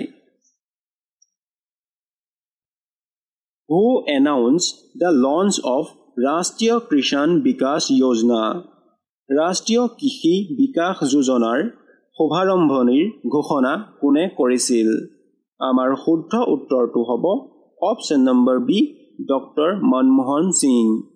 তোমালোকে মনত ৰাখিবা ৰাষ্ট্ৰীয় কৃষি বিকাশ যোজনাৰ শুভাৰম্ভণি ডক্টৰ মনমোহন সিঙে কৰিছিল। When was the new agriculture policy established? নতুন কৃষি নীতি কেতিয়া প্ৰতিষ্ঠা কৰা হৈছিল? আমাৰ শুদ্ধ উত্তৰটো হ'ব অপচন নম্বৰ এ জুলাই 2000 চনত। তোমালোকে মনত ৰাখিবা 2000 চনৰ জুলাই মাহত নতুন কৃষি নীতি প্ৰতিষ্ঠা কৰা হৈছিল। লগতে মনত ৰাখিবা এই নতুন কৃষি নীতিয়ে ঠিকাভিত্তিক কৃষি আৰু ভূমিপাত্ৰাৰ ব্যৱস্থাৰ জৰিয়তে ব্যক্তিগত অংশৰ অনুকূলনৰ পৰিৱেশ সৃষ্টি কৰাৰ ওপৰত গুৰুত্ব প্ৰদান কৰিছিল। লগতে এই নীতিয়ে জিনীয়ভাৱে বিকশিত খাদ্য শস্যৰ বিকাশৰ ওপৰত গুৰুত্ব প্ৰদান কৰিছিল। এইটো তোমালোকে মনত ৰাখিবা। Which of the following type of soil is suitable for cotton cultivation? তলৰ কোন প্ৰকাৰৰ মাটি কপাহ খেতিৰ বাবে উপযোগী? আমাৰ শুদ্ধ উত্তৰটো হ'ব অপচন নম্বৰ এ কলা মাটি। তোমালোকে মনত ৰাখিবা কলা মাটি কপাহ খেতিৰ বাবে উপযোগী। যিহেতু কলা মাটিয়ে অধিক পৰিমাণে পানী ধৰি ৰাখিব পাৰে সেইবাবে কলা মাটি চাহ খেতিৰ বাবে উপযোগী। Which is the largest tobacco growing state in India? ভাৰতৰ কোনখন ৰাজ্যত সৰ্বাধিক ধপাত খেতি হয়? আমাৰ শুদ্ধ উত্তৰটো হ'ব অপচন নম্বৰ বি অন্ধ্ৰপ্ৰদেশ। তোমালোকে মনত ৰাখিবা ভাৰতবৰ্ষৰ অন্ধ্ৰপ্ৰদেশত সৰ্বাধিক পৰিমাণে ধপাত খেতি কৰা হয়। Which among the following is not a cereal? তলৰ কোনটো শস্য নহয়? আমি যদি অপচন কেইটা চাওঁ তেনেহলে আমি গম পাম যে আমাৰ অপচন নম্বৰ সি গ্ৰাম শস্য নহয়। বাকি চাউল ঘেঁহু কুঁহিয়া এইকেইটা শস্য হয়। Which of the following is the Indian oldest oil refinery? ভাৰতৰ আটাইতকৈ পুৰণি তেল শোধনাগাৰ কোনটো? আমাৰ শুদ্ধ উত্তৰটো হ'ব অপচন নম্বৰ সি ডিগবৈ। তোমালোকে মনত ৰাখিবা ভাৰতৰ আটাইতকৈ পুৰণি তেল শোধনাগাৰটো হ'ল ডিগবৈ। লগতে মনত ৰাখিবা ডিগবৈ তেল শোধনাগাৰ অসম অইল ইণ্ডিয়া লিমিটেডে 1901 চনৰ 11 ডিচেম্বৰত ডিগবৈত স্থাপন কৰিছিল। ই তথা ডিগবৈ তেল শোধনাগাৰ এছিয়াৰ আটাইতকৈ পুৰণি আৰু দীৰ্ঘদিনীয়া তেল শোধনাগাৰ।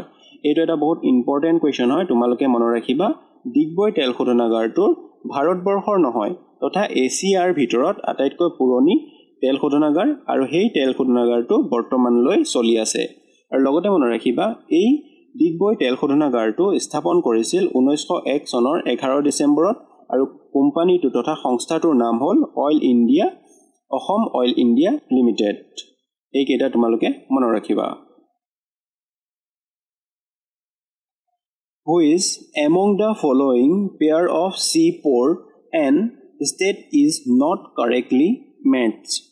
তলৰ কোনটো বিকল্পত থকা সাগৰীয় বন্দৰ আৰু ৰাজ্যৰ সঠিক মিল নাই? আমি যদি অপচন কেইটা চাওঁ আমাৰ প্ৰথম অপচনটো হ'ব কাগুলা গুজৰাট। এইটো হয় কাগুলা বন্দৰ গুজৰাটত অৱস্থিত।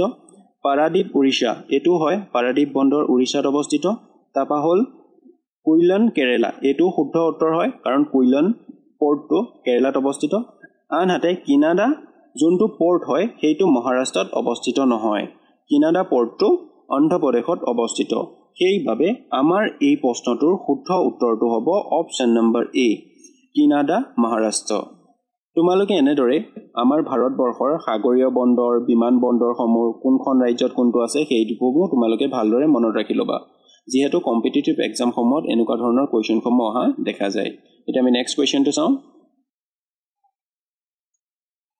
Which of the following cities is not located on a river bank? তলৰ কোনখন নৈপৰীয়া চহৰ নহয় চোৱা এনেকুৱা টাইপৰ প্ৰশ্ন আহিব পাৰে আৰু এনেকুৱা টাইপৰ প্ৰশ্ন আহিছেও যেহেতু চোৱা টাউনসমূহ নদীৰ কাষতে গঢ় লৈ উঠে এতিয়া কোনখন নদীৰ কাষত কোনখন টাউন আছে বা কোনখন নদীৰ কাষত কোনখন চহৰ আছে সেইটো আমি জানিবই লাগিব যদি আমি কম্পিটিটিভ এক্সামৰ কাৰণে পঢ়িছো তেনেহলে ভাৰত নিচিনা এখন ডাঙৰ দেশত বহুত নদী আছে আৰু সেই বহুত নদীৰ কাষত কোনখন নদীৰ কাষত কোনখন চহৰ আছে সেইটো জনাটো আমি নিতান্তই প্ৰয়োজনীয় যদি আমি কম্পিটিটিভ এক্সাম ক্ৰেক কৰিব বিচাৰো সেই কাৰণে তোমালোকে এনেকুৱা টাইপৰ প্ৰশ্নসমূহ চাবা ইয়াত আমাৰ শুদ্ধ উত্তৰটো হ'ব অপচন নম্বৰ ডি মাইসূৰ তোমালোকে মনত ৰাখিবা মাইসূৰ যোনখন চহৰ হয় সেইখন নদী পাৰত অৱস্থিত নহয় নদীৰ পৰা দূৰত আছে ওকে বাকি সুৰাট আগ্ৰা আৰু কটক এইখন নদীৰ কাষতে আছে আৰু তোমালোকক কোনখন নদীৰ কাষত কোনখন চহৰ আছে যদি ভিডিও লাগে মোক কমেন্ট কৰি জনাই দিবা মই তাৰ ওপৰত এটা ভিডিও এটা বনাই দিম ওকে এটা আমি নেক্সট কোৱেশ্চনটো চাম Which is the oldest oil producing state in India? কোনখন ভাৰতৰ প্ৰাচীনতম তৈল উৎপাদনকাৰী ৰাজ্য আমাৰ শুদ্ধ উত্তৰটো হ'ব অপচন নম্বৰ এ অসম তোমালোকে মনত ৰাখিবা অসম হৈছে ভাৰতৰ প্ৰাচীনতম তেল উৎপাদনকাৰী ৰাজ্য যেহেতু আমি অলপ আগত পঢ়ি আহিলো ডিগবৈৰ কথা এই ডিগবৈ অসমতে সেই ডিগবৈ আছে সেইভাবে অসম ভাৰতৰ বাদ দিয়া সমগ্ৰ এছিয়াৰ প্ৰথম তৈল উৎপাদনকাৰী ৰাজ্য এটা আমি নেক্সট কোৱেশ্চনটো চাওঁ Which state received the first morning sunlight? তলৰ কোনখন ৰাজ্যত প্ৰথমে সূৰ্যোদয় হয় আমাৰ শুদ্ধ উত্তৰটো হ'ব অপচন নম্বৰ সি অৰুণাচল প্ৰদেশ তোমালোকে মনত ৰাখিবা ভাৰতবৰ্ষৰ পূব কোণত অৱস্থিত অৰুণাচল প্ৰদেশত প্ৰথমে সূৰ্যোদয় হয় What kind of province and state were there in India before independence? স্বাধীনতাৰ পূৰ্বে ভাৰত প্ৰদেশত কেনে ধৰণৰ ৰাজ্য আছিল আমাৰ শুদ্ধ উত্তৰটো হ'ব অপচন নম্বৰ বি ৰাজকীয় ৰাজ্য তোমালোকে মনত ৰাখিবা স্বাধীনতাৰ পূৰ্বে ভাৰত প্ৰদেশখন ৰাজকীয় ৰাজ্য হিচাপে আছিল Where is the Indian Permanent Research Station Dakhin Gangotri located? ভাৰতৰ স্থায়ী গৱেষণা কেন্দ্ৰ দক্ষিণ গংগোত্ৰী ক'ত অৱস্থিত আমাৰ শুদ্ধ উত্তৰটো হ'ব অপচন নম্বৰ সি এণ্টাৰ্কটিকা তোমালোকে মনত ৰাখিবা ভাৰতবৰ্ষৰ স্থানীয় গৱেষণা কেন্দ্ৰ দক্ষিণ গংগোত্ৰী এণ্টাৰ্কটিকাত অৱস্থিত লগতে মনত ৰাখিবা এণ্টাৰ্কটিকাত ভাৰতীয় এণ্টাৰ্কটিকা কাৰ্যসূচী তথা ইণ্ডিয়ান এণ্টাৰ্কটিকা প্ৰগ্ৰেমৰ অংশত দক্ষিণ গংগোত্ৰী হল এণ্টাৰ্কটিকাত অৱস্থিত ভাৰতৰ প্ৰথমটো বৈজ্ঞানিক গৱেষণা তোমালোকে নামটো শুনি লাগিব যে ভাৰতত আছে কিন্তু এই ৰিসাৰ্চ চেণ্টাৰটো আমাৰ ভাৰতত নহয় এটো ক'ত আছে এণ্টাৰ্কটিকাত আছে এটা চোৱা এই এণ্টাৰ্কটিকাত অৱস্থিত যোনটো দক্ষিণ গংগোত্ৰী হল সেইটো ভাৰতৰ প্ৰথম স্থায়ী বৈজ্ঞানিক গৱেষণাগাৰ এটো তোমালোকে মনত ৰাখিবা এটা আমি নেক্সট কোৱেশ্চনটো চাওঁ Which of the following cities are called twin cities? তলৰ কোন দুখন নগৰক যমজ নগৰ বুলি কোৱা হয় আমাৰ শুদ্ধ উত্তৰটো হ'ব অপচন নম্বৰ সি হায়দৰাবাদ আৰু সিকান্দ্ৰাবাদ তোমালোকে মনত ৰাখিবা হায়দৰাবাদ আৰু সিকান্দ্ৰাবাদক একেলগে টুইন সিটি তথা যমজ নগৰ বুলি কোৱা হয়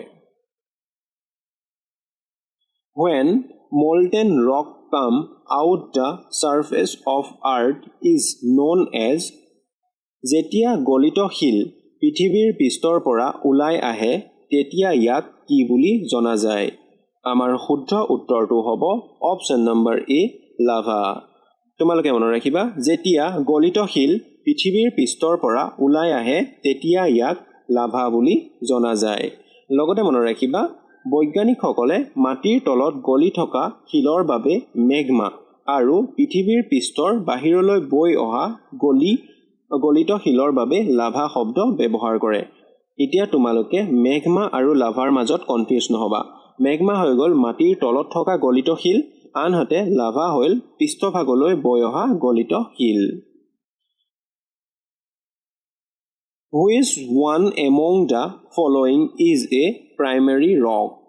তলৰ কোনটো প্ৰাথমিক শিল? আমাৰ শুদ্ধ উত্তৰটো হ'ব অপশ্যন নম্বৰ বি অগ্নেয়।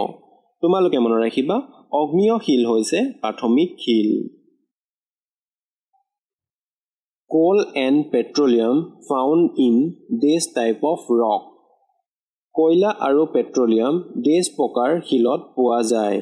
আমাৰ শুদ্ধ উত্তৰটো হ'ব অপশ্যন নম্বৰ ডি গেদীয় শিল। তোমালোকে মনত ৰাখিবা কয়লা আৰু পেট্ৰলিয়াম গেদীয় শিলত পোৱা যায়। Which poisonous gases causes the Bhopal gas accident that killed many people? কোনবিধ বিষাক্ত গেছৰ কাৰণে ভোপাল গেছ দুৰ্ঘটনাটোত ঘটি বহু লোকৰ মৃত্যু হৈছিল? আমাৰ শুদ্ধ উত্তৰটো হ'ব অপশ্যন নম্বৰ বি মিথাইল আইচেনেট। তোমালোকে মনত ৰাখিবা মিথাইল আইচেনেট গেছৰ কাৰণে ভোপাল গেছ দুৰ্ঘটনাটোত বহুত লোকৰ মৃত্যু হৈছিল। Where is the largest Buddhist monastery in India? ভাৰতৰ আটাইতকৈ বৃহৎ বৌদ্ধ মঠ কোন ঠাইত আছে? আমাৰ শুদ্ধ উত্তৰটো হ'ব অপশ্যন নম্বৰ ডি টাৱাং। তোমালোকে মনত ৰাখিবা ভাৰতবৰ্ষৰ পূব প্ৰান্তৰ অৰুণাচল প্ৰদেশৰ টাৱাঙত ভাৰতৰ আটাইতকৈ বৃহৎ বৌদ্ধ মঠটো অৱস্থিত। Where is the headquarter of North East Frontier Railway located? উত্তৰ-পূব সীমান্তৰ ৰেলৱেৰ মুখ্য কাৰ্যালয় ক'ত অৱস্থিত? আমাৰ শুদ্ধ উত্তৰটো হ'ব অপশ্যন নম্বৰ ডি মালিগাঁও। তোমালোকে মনত ৰাখিবা উত্তৰ-পূব সীমান্তৰ ৰেলৱেৰ মুখ্য কাৰ্যালয় গুৱাহাটীৰ মালিগাঁৱত অৱস্থিত। Which of the following union territories has the lowest population density? তলৰ কোনখন কেন্দ্ৰশাসিত ৰাজ্যত জনসংখ্যাৰ ঘনত্ব আটাইতকৈ কম? আমাৰ শুদ্ধ উত্তৰটো হ'ব অপশ্যন নম্বৰ এ আন্দামান আৰু নিকোবৰ দ্বীপপুঞ্জ।